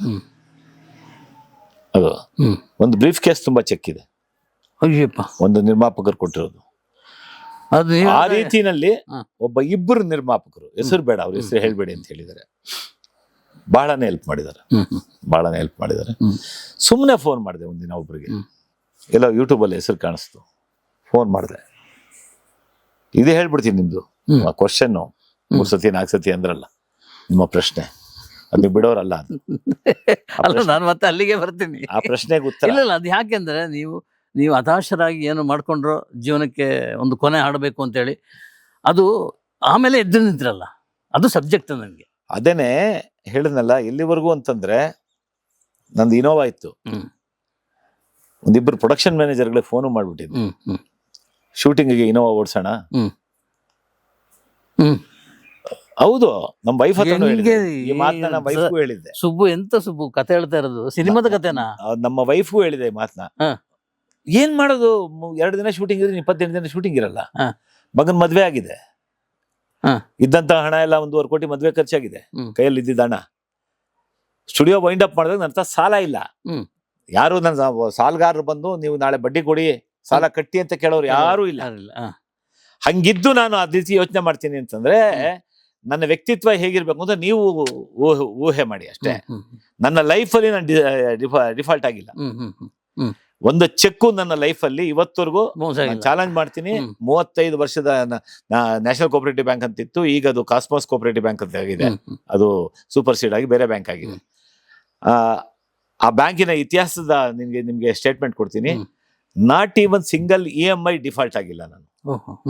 Not even single cheque designer ಆಗಿಲ್ಲ ನಂದು ನನ್ನ ಲೈಫಲ್ಲಿ. ನನ್ನ ಮಕ್ಕಳಿಗೆ ಅದೇ ಪ್ರಿನ್ಸಿಪಲ್ ಹೇಳ್ಕೊಟ್ಟಿದ್ದೀನಿ, ಹಂಗೆ ಬದುಕಿ ನೀವು ಅಂತ ಹೇಳ್ಕೊಟ್ಟಿದ್ದೀನಿ ನಾನು. ಸೊ ಆ ಥರ ವ್ಯಕ್ತಿಗೆ ಒಬ್ಬ ವ್ಯಕ್ತಿ ಏನು ಮಾಡ್ದ, ಅಣ್ಣ ನಾಳೆ ಕೊಡ್ತೀನಣ್ಣ, ಅಣ್ಣ ನಾಡಿದ್ದು ಕೊಡ್ತೀನಣ್ಣ, ಯಾವ್ದೋ ಕ್ವಾರಿ ತೊಗೊಳಕ್ ಹೋಗಿದ್ದೀನಣ್ಣ, ನೀವು ನನ್ನ ಜೊತೆ ಇದ್ಬಿಡೋಣ, ಚೆನ್ನಾಗಿ ನೋಡ್ಕೊಂಡ್ಬಿಡ್ತೀನಿ ನಿನ್ನ, ನೀವೇನು ಕೆಲಸ ಮಾಡ್ಬೇಡ. ಅದೆಲ್ಲ ಕಣಯ್ಯ, ಇದನ್ನ ಸ್ಟಾರ್ಟ್ ಮಾಡಿಸ್ಬಿಟ್ನಲ್ಲಪ್ಪ ನಾನು, ನೀನು ಕೊಡ್ತೀನಿ 50 ಲಕ್ಷ ಅಂತ ಹೇಳ್ಬಿಟ್ಟು. ಆಸೆ ಅಲ್ವಾ, 50 ಲಕ್ಷ ಅವ್ನು ಕೊಡ್ತಾನೆ, ಇನ್ನು ಬೇರೆ ಯಾವ್ದೋ ದುಡ್ಡು ಬರುತ್ತೆ, ಇನ್ನೊಂದು 25-30 ಲಕ್ಷ. ನನ್ನ ಬಜೆಟ್ ಇದ್ದಿದೆ 80 ಲಕ್ಷ. ಸೊ ನನ್ನ ಮಗ ಅವ್ನು ಈ ತರ ಇರ್ಬೇಕು, ಆ ತರ ಇರ್ಬೇಕು ಅಂದ್ರೆ, ನಂದು ಆಯ್ತು ಲೈಫು. 70 ಇಯರ್ಸ್ ನಾವು, ಈಗ 70 ವರ್ಷ ನನಗೆ, 70 ನನ್ನ ರನ್ನಿಂಗು. ಸೊ ಆಗ ಅವನು ಯೂತ್ಸ್ ವ್ಯೂವರ್ಶಿಪ್ ಬೇರೆ ತರ ಇರುತ್ತೆ. ಅವರ ಆಲೋಚನೆಗಳು ಬೇರೆ ಇರುತ್ತೆ. ಸರಿ ಅವನು ಮಾಡ್ದಂಗೆ ಮಾಡ್ತಾ ಹೋಗಿ ಬಜೆಟ್ ಜಾಸ್ತಿ ಆಯ್ತು. ಸಾಲ್ದು ಇದಿರ್ಬೇಕು ಅದಿರ್ಬೇಕು, ಮಾಡೋದು ಒಂದ್ಸತಿ ಮಾಡ್ಬೋಣ ಅಂತ. ರೂಮ್ಸ್ ಅಷ್ಟೇ, ಅದೇ 5 ರೂಮು. ಆಮೇಲೆ ಆ ರೂಮ್ಗಳನ್ನ ನೀವು ವಿಡಿಯೋಗಳು ತಗೊಳ್ತೀರಲ್ಲ, ನೀವು ನೋಡಿ ಅದನ್ನ ನೆಲದ ಮೇಲೆ ಮಾಡಿದಿದ್ರೆ ನನಗೆ ಬಹಳ ಖರ್ಚು ಕಡಿಮೆ ಆಗಿರೋದು, ಡಬಲ್ ಕಾಸ್ಟ್ ಆಗ್ತಾ ಹೋಯ್ತು. ಈ 50 ಲಕ್ಷ ಕೊಡ್ತೀನಿ ಅಂದಿದ್ದ ವ್ಯಕ್ತಿ ಇದಿದಲ್ಲ, ಇವತ್ತು ಬೆಳಿಗ್ಗೆ ಎದ್ದು ಗುಡ್ ಮಾರ್ನಿಂಗ್ ಅಣ್ಣ ಅಂತ ಮೆಸೇಜ್ ಕಳಿಸ್ತಾರೆ. ಇವತ್ತು ಬೆಳಿಗ್ಗೆ ನಿಮ್ಗೆ ನಾನು ಮೆಸೇಜ್ ಕಳಿಸ್ತೀನಿ, ಒಂದು 4 ಮಾತುಗಳನ್ನ ಬರೆದು ಒಂದು ಫೋಟೋ ಕಳಿಸ್ತೀನಲ್ಲ, ಆ ವ್ಯಕ್ತಿಗೂ ಕಳಿಸ್ತೀನಿ, ಆ ವ್ಯಕ್ತಿನೂ ಗುಡ್ ಮಾರ್ನಿಂಗ್ ಅಣ್ಣ ಅಂತ ಮೆಸೇಜ್ ಕಳಿಸ್ತಾರೆ. ಫೋನ್ ಮಾಡಿದ್ರೆ ಫೋನ್ ಎತ್ತಲ್ಲ. ಎಷ್ಟೋ ಸತಿ ವಾಯ್ಸ್ ಮೆಸೇಜ್ ಆಗಿದೆ, ನೀನು ಪ್ರಾರಂಭ ಮಾಡಿದ್ದಪ್ಪ ಇದು, ನನಗೆ ದುಡ್ಡು ಬೇಡ, ದುಡ್ಡು ಇಲ್ಲ ಅಂತ ಹೇಳ್ಬಿಡು, ಯಾರ್ಯಾರ ಸಂಬಂಧ ಹೇಗಿರುತ್ತೋ ಗೊತ್ತಿಲ್ಲ, ನೀನು ಕೊಡ್ತೀನಿ ಅಂದಿದ್ದಕ್ಕೆ ನಾನು ಆಸೆ ಪಟ್ಟೆ ಅಷ್ಟೇ ಹೊರ್ತು ನಾನು ಯಾವತ್ತೂ ಬರಲಿಲ್ಲ, ದುಡ್ಡು ಯಾರ ಹತ್ರ ಕೊಡ್ತೀನಿ ಎಂದು ಬರಲಿಲ್ಲ ಅಂತ ಅಂದ್ಬಿಟ್ಟು ಹೇಳಿದೆ. 1 ತಿಂಗಳು ಸತಾಯಿಸ್ತಾ, ಅಣ್ಣ ನಾಳೆ ಬಂದ್ಬಿಡುತ್ತೆ, ನಾಡಿದ್ದು 20 ಲಕ್ಷ ತೊಗೊಳ್ಳಿ, ನಾಡಿದ್ದು ಒಂದು 15 ದಿನ ಕೆಲಸ ಮಾಡ್ಕೊಳ್ಳಿ, 20 ಲಕ್ಷ ಕೊಡ್ತೀನಿ, ಆಮೇಲೆ 10 ಲಕ್ಷ ಕೊಡ್ತೀನಿ, ಆಮೇಲೆ ಇನ್ನೂ ಬೇಕಾದ್ರೂ ಕೊಡ್ತೀನಿ ನಾನು ನಿಮಗೆ ಅಂತ ವ್ಯಕ್ತಿ ಹೇಳ್ತಾ ಬಂದ. ಕೊನೆಗೆ ಆಮೇಲೆ ಫೋನ್ ಎತ್ತೋದು ಬಿಟ್ಟ. ಸರಿ, ಗೊತ್ತಾಗೋಯ್ತು. ಯಾವಾಗ 4 ಸತಿ ಫೋನ್ ಎತ್ತಲಿಲ್ವೋ ನಮ್ಮನ್ನ ಅವಾಯ್ಡ್ ಮಾಡ್ತಾ ಇದ್ದಾರೆ. ಬ್ಲಾಕ್ ಲಿಸ್ಟ್ ಇವತ್ತು ಬ್ಲಾಕ್ ಲಿಸ್ಟ್ ಆಗಿಲ್ಲ. ವ್ಯಕ್ತಿ ಹೆಸರು ಹೇಳೋದು ಬೇಡ. ಆ ವ್ಯಕ್ತಿ ಒಂದು ದೊಡ್ಡ ವ್ಯಕ್ತಿ, ಸಿಕ್ಕಾಪಟ್ಟೆ ದುಡ್ಡಿದೆ, ಸಿಕ್ಕಾಪಟ್ಟೆ ಪ್ರಾಪರ್ಟಿ ಇದೆ. ಆ ವ್ಯಕ್ತಿಗೆ ಯಾರು ಹೇಳಿದ್ರೋ ಏನ್ ಹೇಳ್ಕೊಟ್ರೋ ಗೊತ್ತಿಲ್ಲ ನನಗೆ. ಆ ವ್ಯಕ್ತಿ ಒಳ್ಳೆಯವನೇ ಇರ್ಬೋದು ಅಲ್ವಾ, ಆದ್ರೆ ನನಗೆ ಅವ್ರ ಬಗ್ಗೆ ಬೇಜಾರಿಲ್ಲ. ನನ್ಗೆ ಯಾರ ಬಗ್ಗೆನೂ ಬೇಜಾರಿಲ್ಲ. ನನ್ನ ಹಣೆ ಬರ ಚೆನ್ನಾಗಿಲ್ದೇ ಇರ್ಬೇಕಾದ್ರೆ ನಾನು ಇನ್ನೊಬ್ರ ಬಗ್ಗೆ ನನ್ಲಿ ಅಲ್ವಾ. ಸರಿ, ಆಮೇಲೆ ಏನು ಮಾಡಿದೆ, ಏನೋ ಇಟ್ಕೊಂಡಿದ್ದು ಸಾಕು, ನನ್ನ ಮೈ ಮೇಲೆ ಚಿನ್ನ ಎಲ್ಲ ಸ್ವಲ್ಪ ಕೊಟ್ಟೆ, ಎಲ್ಲ ಮಾಡಿದೆ. ನಿಮ್ಗೆ ಗೊತ್ತು ನಿಮ್ಗೇನೇನು ಅಂತ. ಸ್ಟಾರ್ಟ್ ಮಾಡಿದೆ ಕೆಲಸ. ಸೊ ಕೆಲಸಗಾರ ಕೈ ಕೊಡ್ತಾ ಹೋದ್ರು. ಒಬ್ಬ ಬಂದು 3 ಲಕ್ಷ ತಿನ್ಬಿಟ್ಟು ಹೊಡೋದ, ಇನ್ನೊಬ್ಬ ಬಂದು 2 ಲಕ್ಷ ತಿಂದ, ಇನ್ನೊಬ್ಬ ಬಂದು 1 2 ಲಕ್ಷ ತಿಂದ.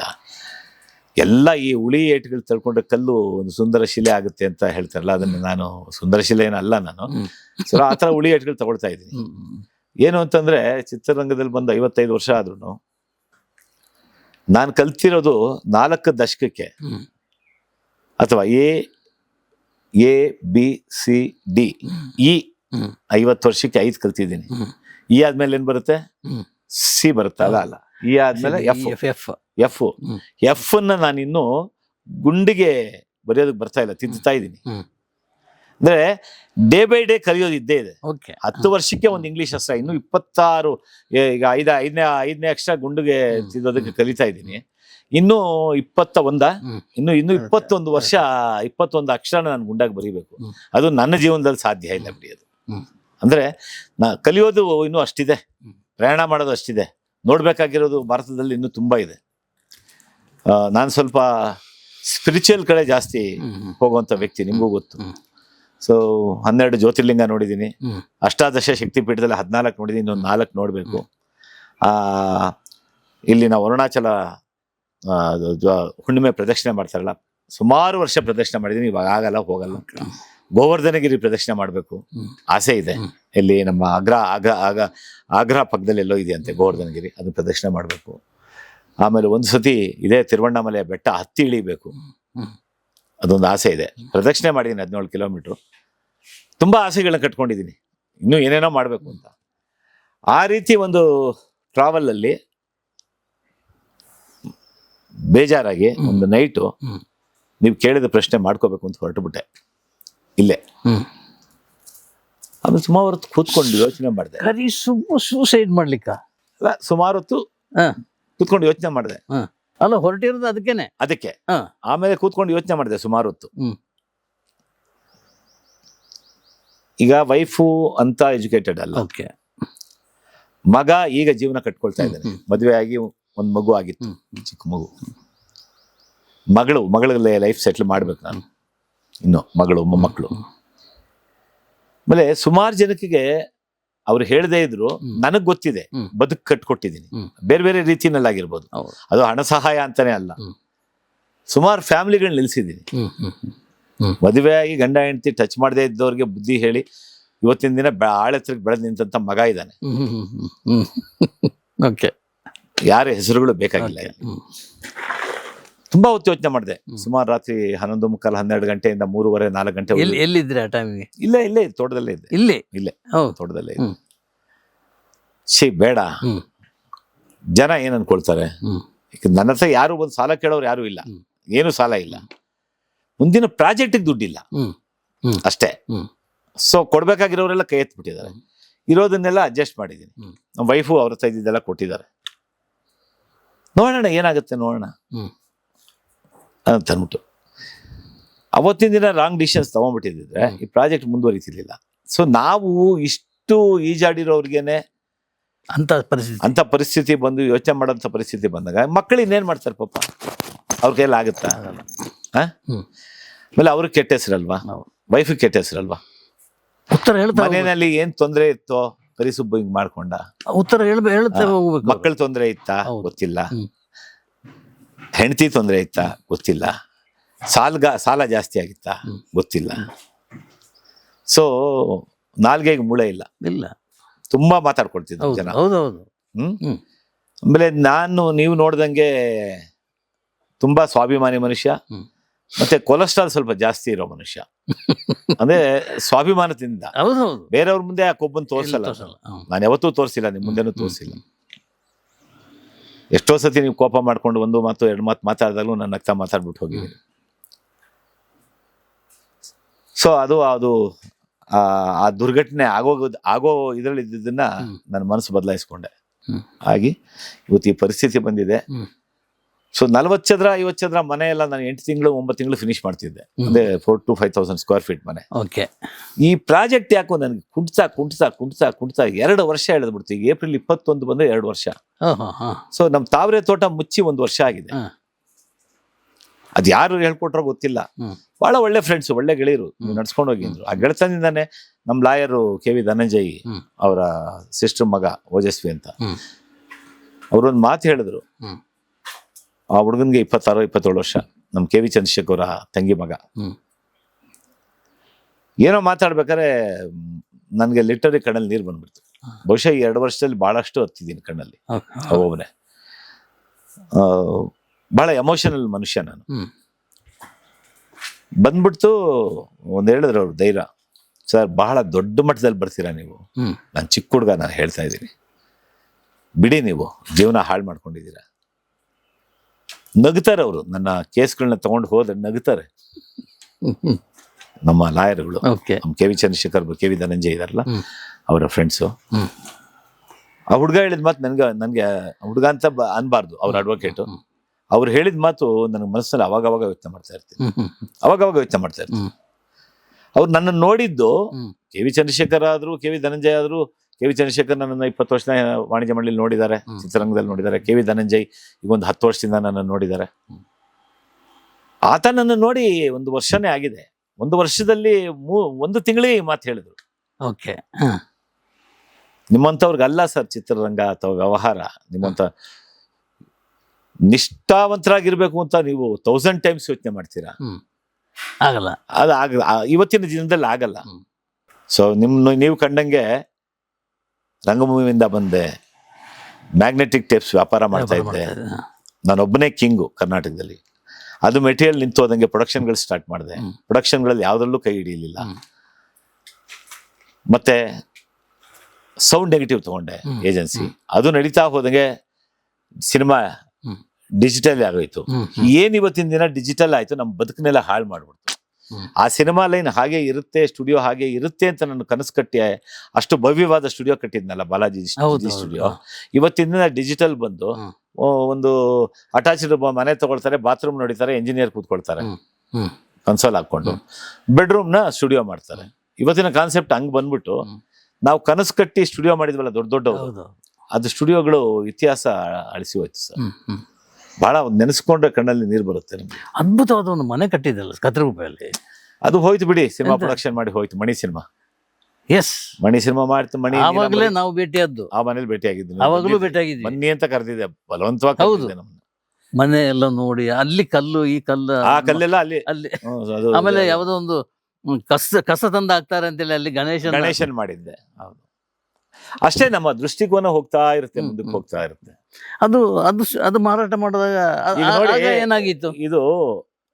ಅದು ಮನೆ ಮಾರಾಟ ಮಾಡಿದ್ದು 2 ಸಿನಿಮಾ ಏಟ್ ಬಿತ್ತಲ್ಲ, ನೀಲಾಂಬರಿ ಮತ್ತೆ ಮಣಿ. 1.5 ಕೋಟಿ ಹೋಯ್ತಲ್ಲ. ಸರಿ, ಏನ್ ಮಾಡೋದು? ಮನೆ ಮಾರ್ಬಿಟ್ಟು ಅವಾಗ 4,000 ರೂಪಾಯಿ ಬಾಡಿಗೆ ಮನೆಗೆ ಹೋದೆ. ಮತ್ತೆ ಫಿನಿಕ್ಸ್ ಬರ್ಡ್ ತರ ನೀವೇ ಹೇಳಿದ್ರಲ್ಲ, ನೀವು ಆರ್ಟಿಕಲ್ ಬರ್ದಿದ್ರಲ್ಲ, ಹೇಗಿದ್ದ ಹೇಗಾದ ಕರಿ ಸುಬ್ಬು ಅಂತ. ಮತ್ತೆ ಸ್ಟುಡಿಯೋ ಬರೆಯೋಷ್ಟೊತ್ತಿಗೆ ಮತ್ತೆ ನೀವು ಆರ್ಟಿಕಲ್ ಮಾಡಿದ್ರಿ. ಹೌದು 2 ವರ್ಷದಲ್ಲಿ ಮತ್ತೆ ಹೇಗ್ ಎದ್ದು ನಿಂತ ಕರಿ ಸುಬ್ಬು ಅಂತ. 2 ವರ್ಷ, ಹೌದು 2 ವರ್ಷದಲ್ಲಿ ಎದ್ದು ನಿಂತೇನೆ. ಅಷ್ಟು ಭವ್ಯವಾದ ಸ್ಟುಡಿಯೋ ಮಾಡ. ಹೌದು, ನನ್ನ ಪ್ರಾಮಾಣಿಕತೆ ಅಷ್ಟು ದೊಡ್ಡ ಸ್ಟುಡಿಯೋ ಮಾಡೋದಕ್ಕೆ ಉಳಿಸ್ತು. ಎಸ್. ಸ್ಟುಡಿಯೋನಲ್ಲಿ ಟೋಟಲ್ 9.5 ಕೋಟಿ ಹೋಗಿದ್ದು. ಸ್ಟುಡಿಯೋ ಮಾಡಿದ್ಮೇಲೆ ಟೋಟಲ್ ಆಗಿ ನನ್ನ ಮುಟ್ಟಾಳ್ತನದ ವ್ಯವಹಾರದಿಂದ ಸುಮಾರು ನಿರ್ಮಾಪಕರಿಗೆ ಸಾಲ ಕೊಟ್ಟಿದ್ದು, ಓಕೆ, ಆಮೇಲೆ ಸುಮಾರು ನಿರ್ಮಾಪಕರಿಗೆ ಸಾಲ ಕೊಡಿಸಿದ್ದು. ಓಹೋ, ಸಾಲ ಕೊಟ್ಟಿದ್ದು ಅಂದ್ರೆ ಸ್ಟುಡಿಯೋನಲ್ಲಿ ಮಾಡಿದ್ದು ಸಾಲ ಕೊಟ್ಟೆ. ನಾನು ಸ್ಟುಡಿಯೋ ಬಿಲ್ ಲಾಸ್ಟ್ ಅಲ್ಲಿ ಸುಮಣ ಅಂತಿದ್ರೆ, ಇಲ್ಲ ಅಂದ್ರೆ ತಗೊಂಡೋಗೋದು, ಚೆಕ್ ತಗೊಳ್ಳೋದು, ಇಟ್ಕೊಳ್ಳೋದು. ಆ ದುಡ್ಡು ಇವತ್ತರೆಗೂ ಬಂದಿಲ್ಲ. ಬೇರೆ ನಮ್ಮ ಫೈನಾನ್ಸರ್ಗಳ ಹತ್ರ ನಾನು ಸಾಲ ಕೊಡಿಸಿದ್ದೆ. ಆ ಸಾಲಗಳು ಅವ್ರು ಕಟ್ದಿರಾ ಅದನ್ನೆಲ್ಲ ನನ್ನ ಮೈ ಮೇಲೆ ಹಾಕೊಂಡು, ನಮ್ಮ ಯಜಮಾನರು ಅನ್ನೋ ಸಿನಿಮಾಗೆ 1,10,00,000 ಸಾಲ ಕೊಡಿಸಿದ್ದೆ ನನ್ನ ಗೆಳೆಯ ಲಕ್ಷ್ಮೀಪತಿ ಅನ್ನೋರು. ಆತ ಬಡ್ಡಿ ಗಿಡ್ಡಿ ಎಲ್ಲ ಸರಿ 3.25 ಕೋಟಿ ಆಯ್ತು. ಬಡ್ಡಿ ಕಟ್ಕೊಂಡು ಹೋಗಿದ್ದೆ. ಅದೇ ರೊಟೇಷನ್ ಬಿಸ್ನೆಸ್ ಇತ್ತು, ಕಟ್ಕೊಂಡು ಹೋದೆ. ಒಂದು ಫೈನ್ ಡೇ ರಾಜಶೇಖರ್ ಸತ್ತೋಗ್ಬಿಟ್ಟ. ಅವ್ರ ವೈಫ್ ಹೋಗಿ ಕೇಳಿದೆ, ನನಗೇನು ಗೊತ್ತಿಲ್ಲ ಅಂತ. ಆತನ ಚೆಕ್ಸು, ಆತ ಕೊಟ್ಟಂತ ಬ್ಲಾಂಕ್ ಸ್ಟಾಂಪ್ ಪೇಪರು ಎಲ್ಲ ನನ್ನ ನೋಡಿ, ಆ ಟೇಬಲ್ ತೋರಿಸ್ತೀನಿ ಸ್ಟುಡಿಯೋ, ಆ ಟೇಬಲ್ ಅಲ್ಲಿ ಇದೆ. ಅದು ನಿಮ್ಗೆ ಬೇಕಾದ್ರೆ ತೆಗೆದು ತೋರಿಸ್ತೀನಿ, ನನಗೆ ತೆಗೆದು ತೋರಿಸ್ತೀನಿ. 3.25 ಕೋಟಿ ಹೋಯ್ತು. ಬಡ್ಡಿ 1,10,00,000 ಅಸಲು, ಬಡ್ಡಿ 2,40,00,000 ಕಟ್ಟಿದ್ದೆ. ಬಡ್ಡಿ ಹೋಗ್ಲಿ, ಹಸಲು ಯಾಮಾರಿಸ್ಬೋದಾಗಿತ್ತು.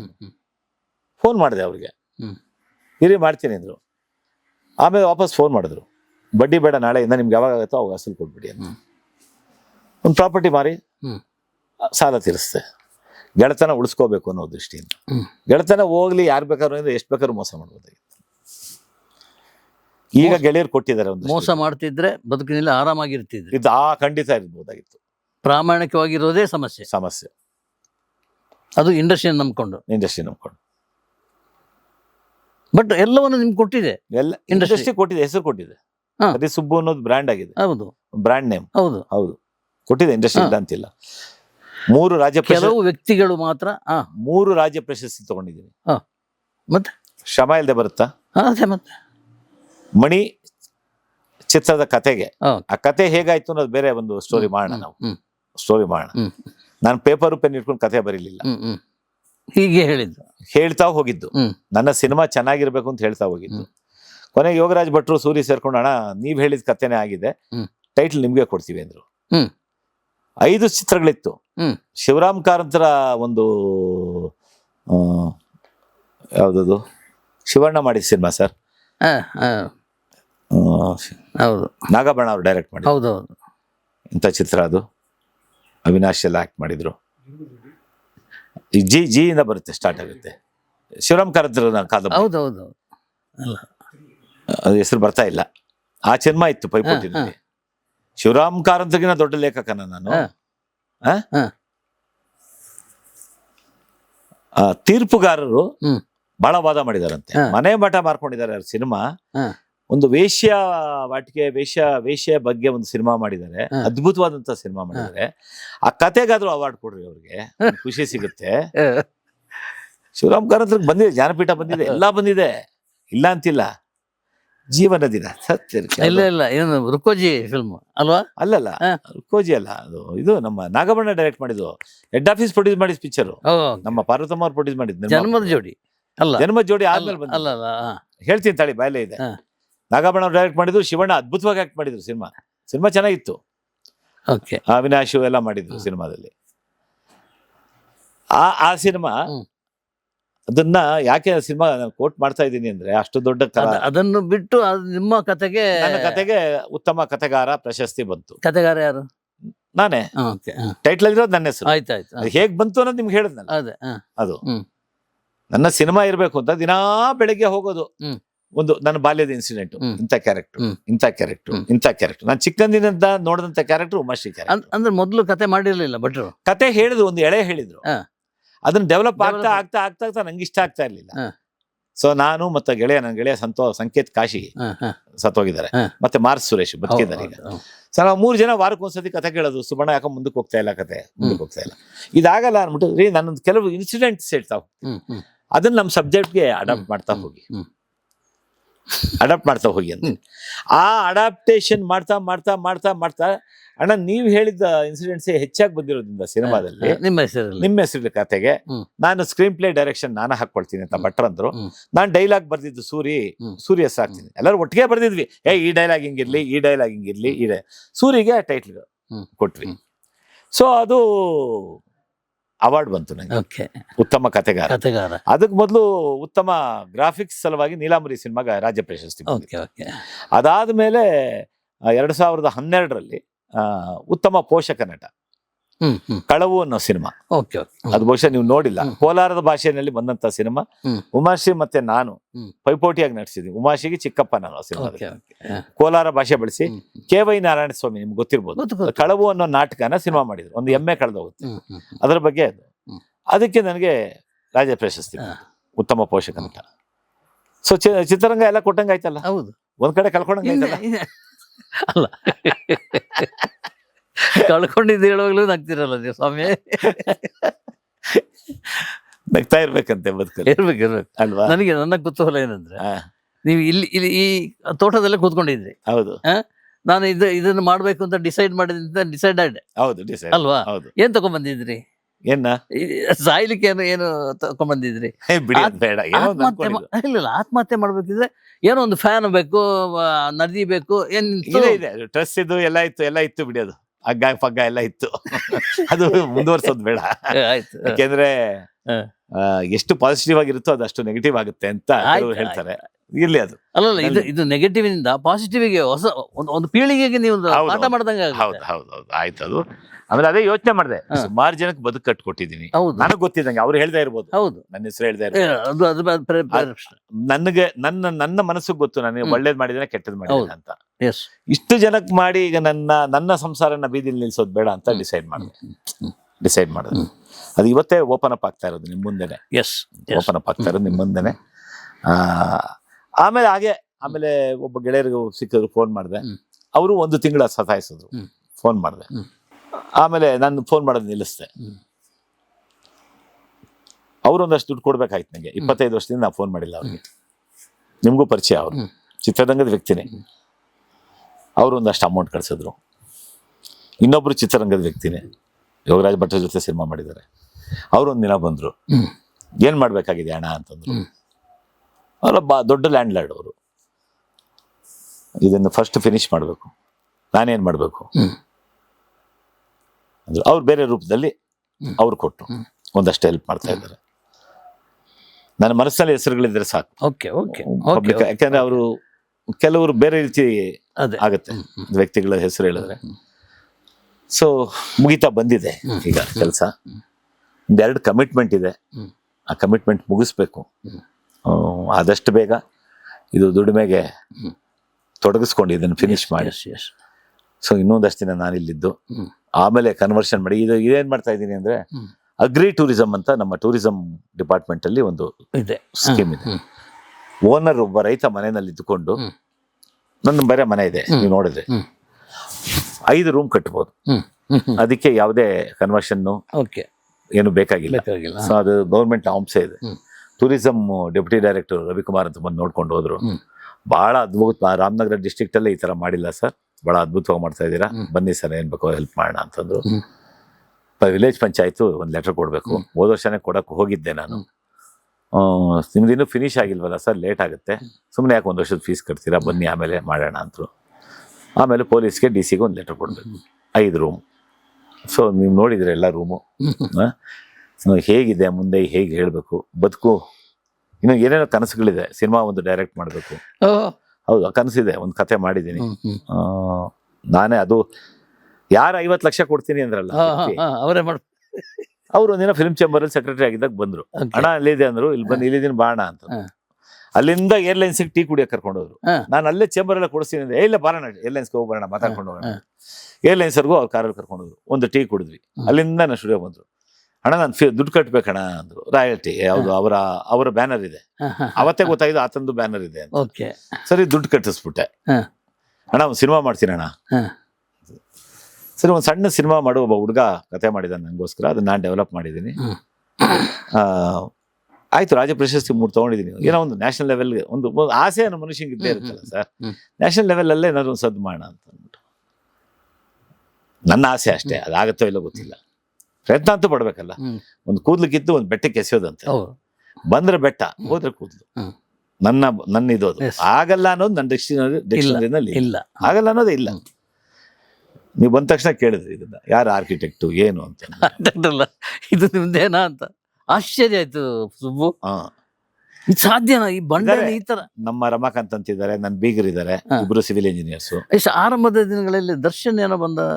ದರ್ಶನ್ ಅವ್ರು ಬಂದಿಲ್ಲ, ದರ್ಶನ್ ಮಗ ಮತ್ತೆ ಅವರ ವೈಫ್ ಬಂದಿದ್ರು. ಇಲ್ಲಿ ಬಂದಿದ್ದಾರಾ? Okay okay.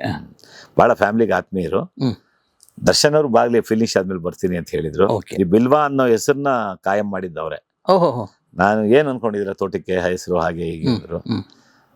ನನಗೆ ಶಿವ ಅಂದ್ರೆ ಬಹಳ ಪ್ರೀತಿ. ನನ್ನ ಮನೆಯಲ್ಲೂ ಗಾರ್ಡನ್ ನಲ್ಲಿ 3.5 ಅಡಿ 4 ಅಡಿ ಎತ್ತರದ ಸ್ಟ್ಯಾಚ್ಯೂ ಇದೆ, ಶಿವನ ಸ್ಟ್ಯಾಚ್ಯೂ.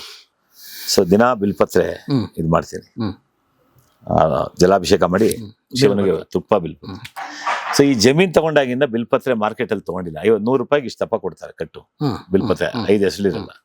ಬಹುಶಃ 1 ಲಕ್ಷ ರೂಪಾಯಿ ಬಿಲ್ಪತ್ರೆ ಉಳಿಸಿದೀನಿ ನಾನು, ಅಷ್ಟಂತೂ ಉಳಿಸಿದ್ದೀನಿ. ಮೊದಲು ನಾನು ಗಿಡ ಹಾಕಿದ್ದೀನಿ, ಈಗ 3 ಗಿಡ ಹಾಕಿದ್ದೀನಿ, ಅದು ಮರಗಳಾಗ್ತಾ ಇದೆ. ನಾನು ಅದೇ ಗಿಡ ತಗೊಂಡೋಗ್ತೀನಿ, ನನ್ನ ತೋಟದಲ್ಲಿ ತಗೊಂಡೋಗ್ತೀನಿ. ಅಲ್ಲಿವರೆಗೂ ಕೃಷ್ಣ ಅಂತ ದತ್ತುಪುತ್ರ ಇದ್ದಾನೆ ಊರಲ್ಲಿ, ಅಭಿಮಾನಿಯಾಗಿ ಪರಿಚಯ ಆದ. ಸೊ ಆ ಹುಡುಗ ಒಂದೊಂದು ಕವರ್ ತಂದು ಕೊಡ್ತಿದ್ದ. ಸೊ 2021 ಆಗಸ್ಟ್ ಇಂದ ನಾನು ಮಾರ್ಕೆಟ್ ಅಲ್ಲಿ ಬಿಲ್ಪತ್ರೆ ತಗೊಂಡಿಲ್ಲ. ಓಕೆ. ಬಹುಶಃ ಲೆಕ್ಕ ಹಾಕೊಂಡ್ರೆ ವಾರಕ್ಕೆ 200 ರೂಪಾಯಿ ಅಂತ ಲೆಕ್ಕ ಹಾಕೊಂಡ್ರೆ, ಸೊ ತಿಂಗಳಿಗೆ 800 ರೂಪಾಯಿ ನನ್ನ ಅವರೇಜು, ವರ್ಷಕ್ಕೆ 12,000. ಸೊ 4 ವರ್ಷಕ್ಕೆ ಆಯ್ತಲ್ಲ, 5 ವರ್ಷಕ್ಕೆ ಹತ್ರ 1 ಲಕ್ಷ. ಹಬ್ಬ ಹರಿದಿನಗಳಲ್ಲಿ ಜಾಸ್ತಿ ದೇವಸ್ಥಾನಕ್ಕೆ ತಗೊಂಡೋಗಿ ಕೊಡ್ತೀವಿ. 1 ಲಕ್ಷ ರೂಪಾಯಿ ಬಿಲ್ಪತ್ರೆ ಹೊಡ್ಸ್ಕೊಂಡಿದ್ದೀನಿ ಹಾಗೆ. ಅದು ಸಾಧನೆ. ಆವಾಗ ಬಿಲ್ವಾಂಗಿನಿ ಅನ್ನೋ ಒಂದು ಹೆಸರು ಇಡೋಣ ಅನ್ಕೊಂಡೆ. ಓಕೆ, ಬಿಲ್ವಾಂಗಿನಿ ಅಂತ. ಬಿಲ್ವಾ ಅಂದ್ರೆ ಬಿಲ್ಪತ್ರೆ ಅಂದ್ರೆ ಬಹಳ ಶಿವ ಅಂದ್ರೆ, ಅದಕ್ಕೆ ಬರೀ ಬಿಲ್ವಾ ಅಂತ ಇಟ್ಬಿಡಿ ಚೆನ್ನಾಗಿರುತ್ತೆ ಅಂದ್ರು ದರ್ಶನ್. ಓಕೆ, ಬಿಲ್ವಾ ಅಂತ ಕಾಯಂ ಮಾಡಿದೆ ಅಷ್ಟೇ. ವೈಫ್ ಬಂದಿದ್ದಾರೆ, 1-2 ಸತಿ ಬಂದಿದ್ದಾರೆ, ಮಗ ಬಂದಿದ್ದಾನೆ. ತುಂಬಾ ಆತ್ಮೀಯ ಸಂಬಂಧ ನಿಮ್ಗೆಲ್ಲ? ಆತ್ಮೀಯ ಸಂಬಂಧ. ಬಟ್ ಈ ತರ ಆದ್ಮೇಲೆ ಅವ್ರು ನೋಡಕ್ಕೆ ಬೇಜಾರಾಯ್ತು ನನಗೆ. ನಾನು ಹೋಗಿಲ್ಲ, ಎಲ್ಲ ಅವ್ರಿಗೆ ಏನಾದ್ರು ತಪ್ಪು ತಿಳ್ಕೊಳ್ಳಿ. ನಮ್ಮ ಮನಸ್ಸಿನಲ್ಲಿ ಬಹಳ ಇದೆ. ನನ್ನ ಮಗಳು ತುಂಬಾ ಹಚ್ಕೊಂಡಿದ್ಲು ಅವ್ರು. ನನ್ನ ಮಗಳು ಚಿಕ್ಕ ಹುಡುಗಿಯಿಂದ ಅಣ್ಣ ಅಂತ. ಅವರು ಅದೇ ಪ್ರೀತಿ. ನಮ್ಮ ಮನೆಗೆ ಬಂದಿದ್ದಾರೆ. ನನ್ನ ಮೊಮ್ಮಕ್ಕಳಂತೂ ಚಿಕ್ಕ ಹುಡುಗಿಂದ ದರ್ಶನ್ ಮಾಮ ಅಂತಾಳೆ. ಅವಳು ನನ್ನ ಮೊಮ್ಮಕ್ಕಳು ಅಷ್ಟೇ, ಇಬ್ರು. ಈಗ ಅವಳೊಬ್ಳು ಕಾಲೇಜ್ ಓದ್ತಾ ಇದ್ದಾಳು, ಒಬ್ಳು 8th ಸ್ಟ್ಯಾಂಡರ್ಡ್.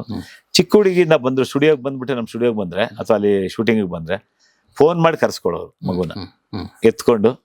ದರ್ಶನ್ ಮಾಮ ನಾನು ಆಕ್ಟ್ ಮಾಡ್ಬೇಕು ನಿನ್ ಜೊತೆ ಅಂದ್ರೆ, ನೀನು ಎತ್ಕೊಂಡು ಡ್ಯಾನ್ಸ್ ಮಾಡ್ಬೇಕಾ ಅನ್ನೋರು. ಸೊ ಅಷ್ಟು ಮಟ್ಟಿಗೆ ಆತ್ಮೀಯರು ಎಲ್ಲರ ಜೊತೆ. ಸುದೀಪ್ ಅವ್ರ ಜೊತೆ ಒಡನಾಟ ಇದೆ, ಶಿವಣ್ಣನ ಜೊತೆ ಇದೆ.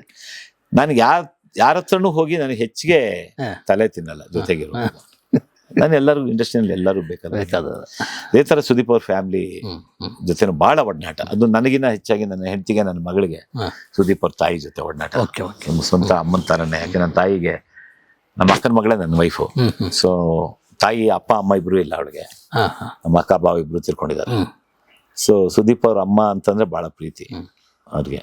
ಅವರು ಅಷ್ಟೇ. ನಾನು ಇವತ್ತು ಮೊಬೈಲಲ್ಲಿ ಅಮ್ಮ ಅಪ್ಪ ಅಂತಾನೆ ಹೆಸರು ನಾನು ಫೀಡ್ ಮಾಡ್ಕೊಂಡಿದ್ದೀನಿ. ಸುದೀಪ್ ಅವ್ರ ತಂದೆದು ಅಪ್ಪ ಅಂತಾನೆ ಇದೆ,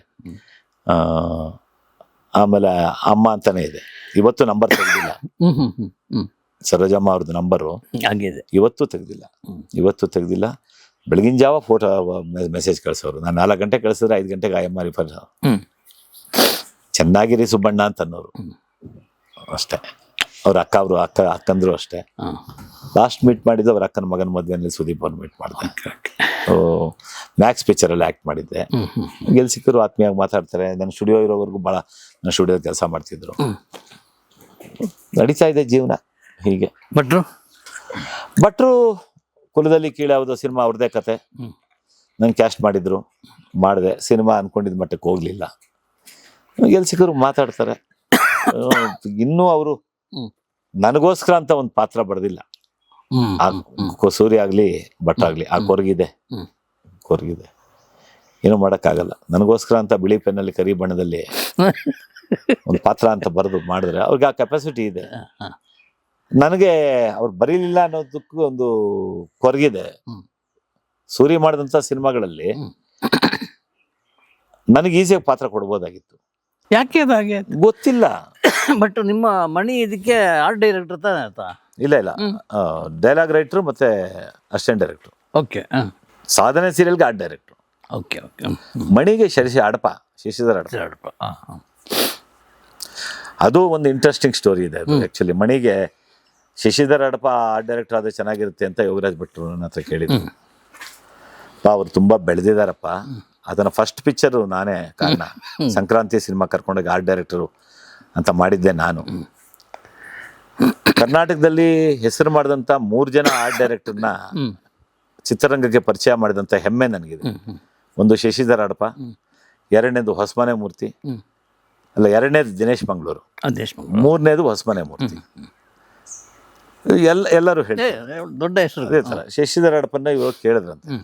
ಆತ ಸಬ್ಜೆಕ್ಟ್ ಇಷ್ಟ ಆದ್ರೆ ಮಾತ್ರ ಒಪ್ಕೊಳ್ತಾನೆ. ಆಮೇಲೆ ಪ್ರೊಡ್ಯೂಸರ್ ಯಾರು ಅಂದ್ರೆ ನನ್ನ ಹೆಸರೇ ಹೇಳಬೇಡ, ಮಾಡ್ತಾನೋ ಇಲ್ಲ ಗೊತ್ತಿಲ್ಲ. ತುಂಬ ಬೆಳೆದು ಬಿಟ್ಟಿದ್ದಾರೆ ಅವರು, ಬೆಳೆದಿದ್ರು ಅಷ್ಟೊತ್ತಿಗೆ. ಮಣಿ ಸಿನಿಮಾ ಅಷ್ಟೊತ್ತಿಗೆ ಬೆಳೆದು ಬಿಟ್ಟಿದ್ರು. ಫ್ರೆಂಚ್ ಸಿನಿಮಾಗಳಂತೆ, ಇಂಟರ್ನ್ಯಾಷನಲ್ ಫೆಸ್ಟಿವಲ್ಗಳಂತೆ, ದೊಡ್ಡ ದೊಡ್ಡ ಈವೆಂಟ್ಸ್ ಮಾಡ್ತಾರೆ, ಸರ್ಕಾರದ್ದು ಈವೆಂಟ್ಸು, ಟ್ಯಾಬ್ಲೋಗಳು ಅಂತ. ಆತ ದುಡ್ಡಿನ ಮುಖ ನೋಡಲ್ಲ, ನನಗೆ ಗೊತ್ತು ಅಂತ.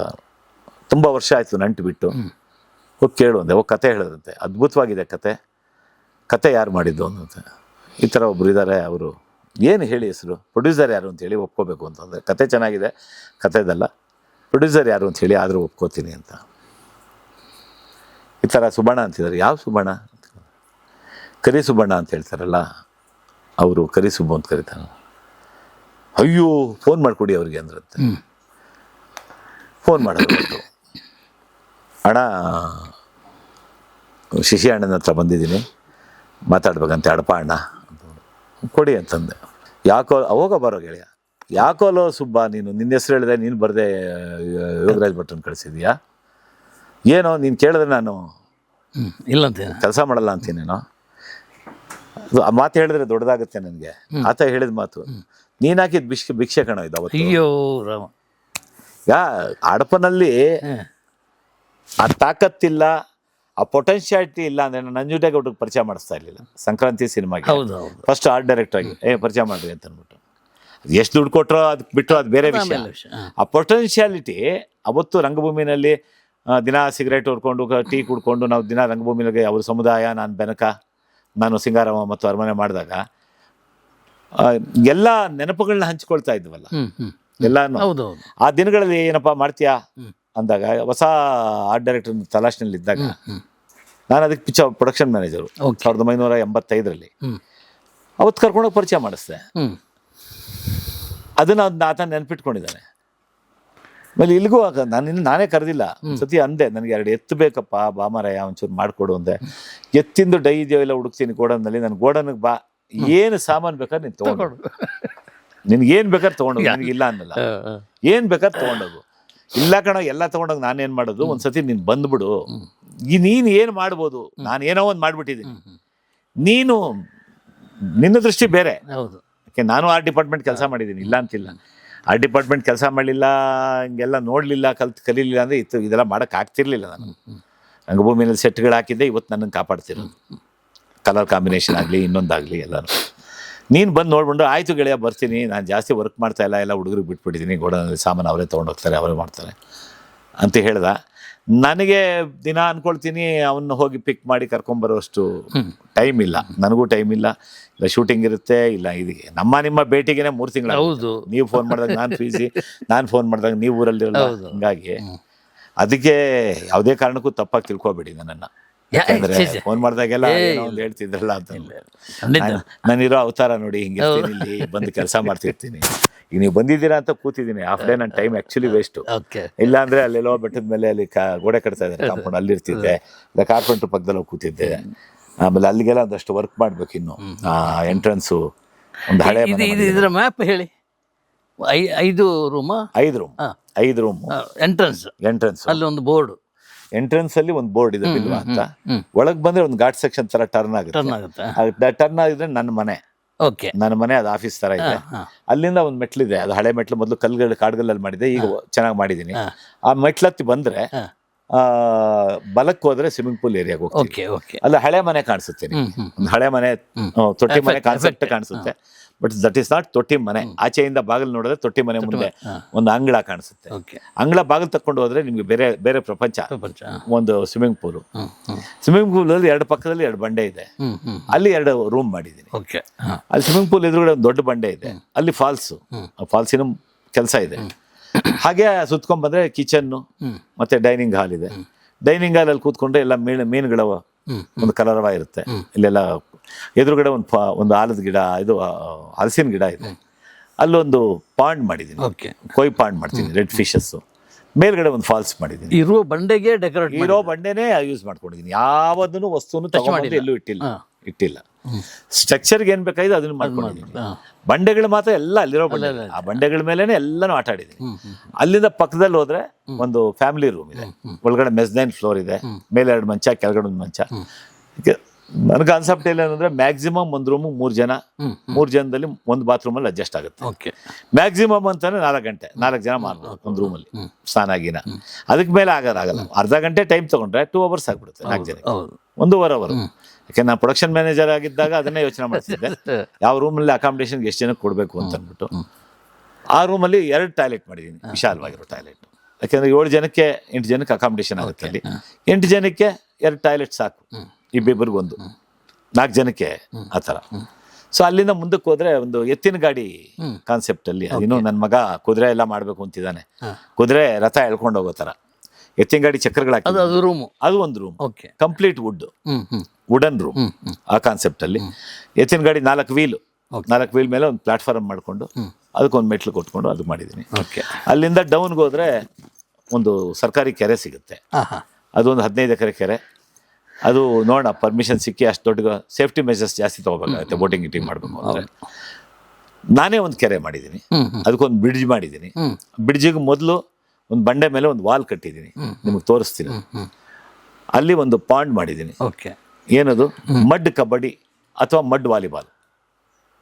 ಕೆಸರು ಮಣ್ಣಲ್ಲಿ ಕಬಡ್ಡಿ ಆಡೋದು.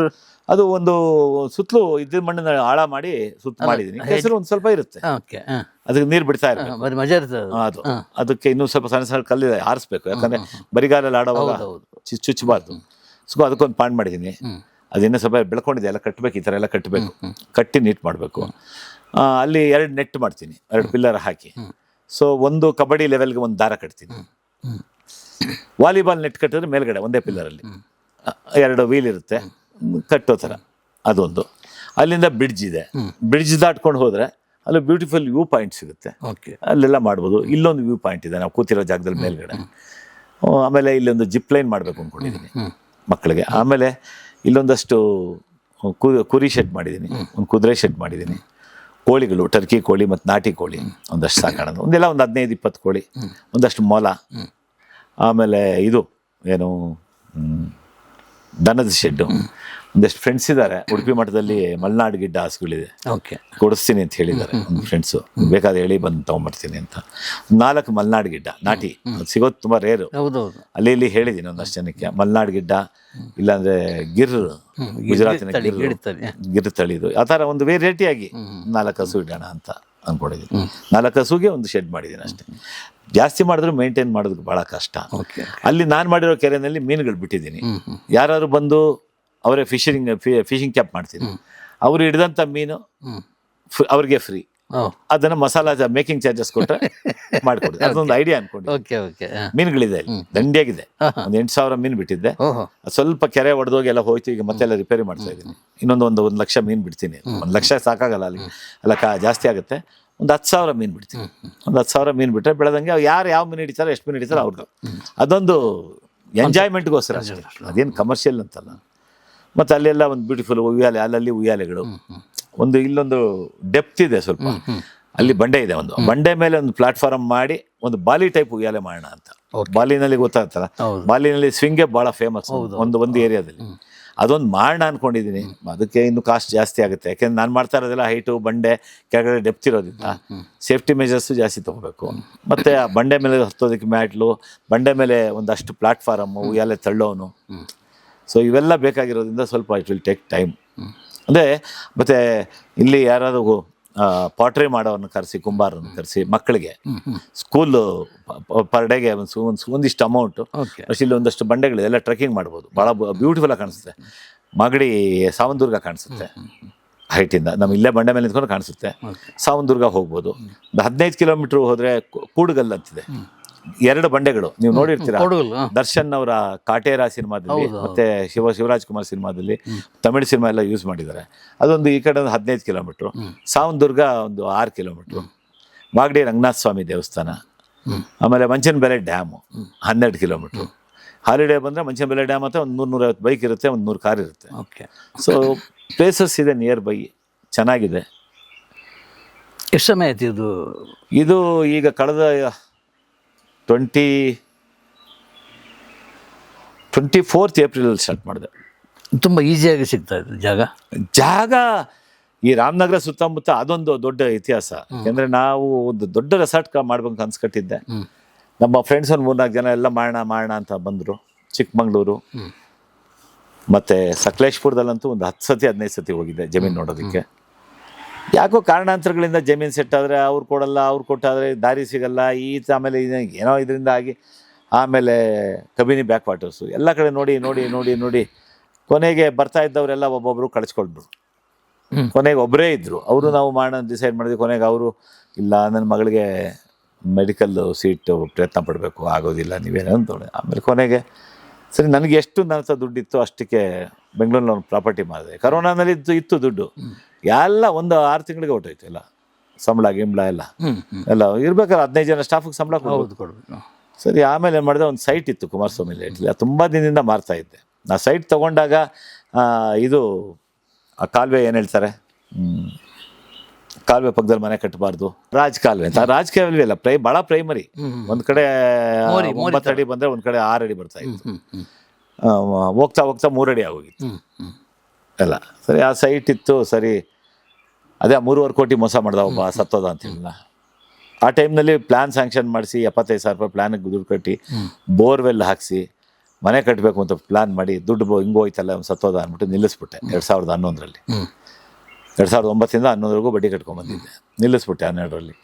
ಆ ಸೈಟ್ ಸೇಲ್ ಮಾಡಬೇಕು ಅಂದರೆ 2015 ಮೇಲೆ ಈ ಕೆರೆಗಳ ದಂಡೆಗಳಿಂದ 100 ಮೀಟರ್ ಇರಬೇಕು, 150 ಮೀಟರ್ ಇರಬೇಕು, ಮೋರಿಯಿಂದ 15 ಮೀಟರ್ ಇರಬೇಕು, ಈ ಥರ ಎಲ್ಲ ಒಂದು ಕಾನೂನು ಬಂತಲ್ಲ. 1.5 ಕೋಟಿ ಸೈಟ್ನ ಬರೀ 95 ಲಕ್ಷಕ್ಕೆ ಮಾರಿದೆ. ಯಾರೋ ಬಂದು ತೊಗೊಂಡ್ರು, ಯಾರೋ. ನನ್ನ ಬಾಳೆ ಪ್ಲ್ಯಾನ್ ಇತ್ತು, ಏನು ಮಾಡ್ಕೊಂಡ್ರೋ ಗೊತ್ತಿಲ್ಲ ನನಗೆ. ಕೊಟ್ಟೆ ಸೈಟು. ಆ ಸೈಟ್ ಕೊಟ್ಟ ಮೇಲೆ ಜಾಗ ಹುಡುಕ್ತಾ ಇದೆ. ಇದೊಂದು ಅನುಕೂಲವಾಗಿ ಬಂತು ನನ್ನ ಹತ್ರ ಇದ್ದಿದ್ದು ಬಜೆಟ್ಗೆ. ಸೊ ಈ ಸೈಟ್, ಈ ಜಾಗ ತೊಗೊಂಡೆ 5 ಎಕರೆ. ಬರೀ ಬಂಡೆಗಳು, ನಿಮ್ಗೆ ಹಳೆ ಕ್ಲಿಪ್ಪಿಂಗ್ಸ್ ಎಲ್ಲ ಇದೆ, ಎಲ್ಲ ಹುಡುಕ್ತೀನಿ. ಬರೀ ಬಂಡೆಗಳು ಎಲ್ಲ ತೊಗೊಂಡು ಊರವರೆಲ್ಲ ಮೂಗ್ ಮೇಲೆ ಬೆಟ್ಟು ಇಟ್ಕೊಂಡ್ಬಿಟ್ರು. 3,000 ಲೋಡ್ ಮಣ್ಣು ನೋಡ್ಸಿದ್ದೀನಿ. ಫಸ್ಟ್ ಒಂದು 2,000.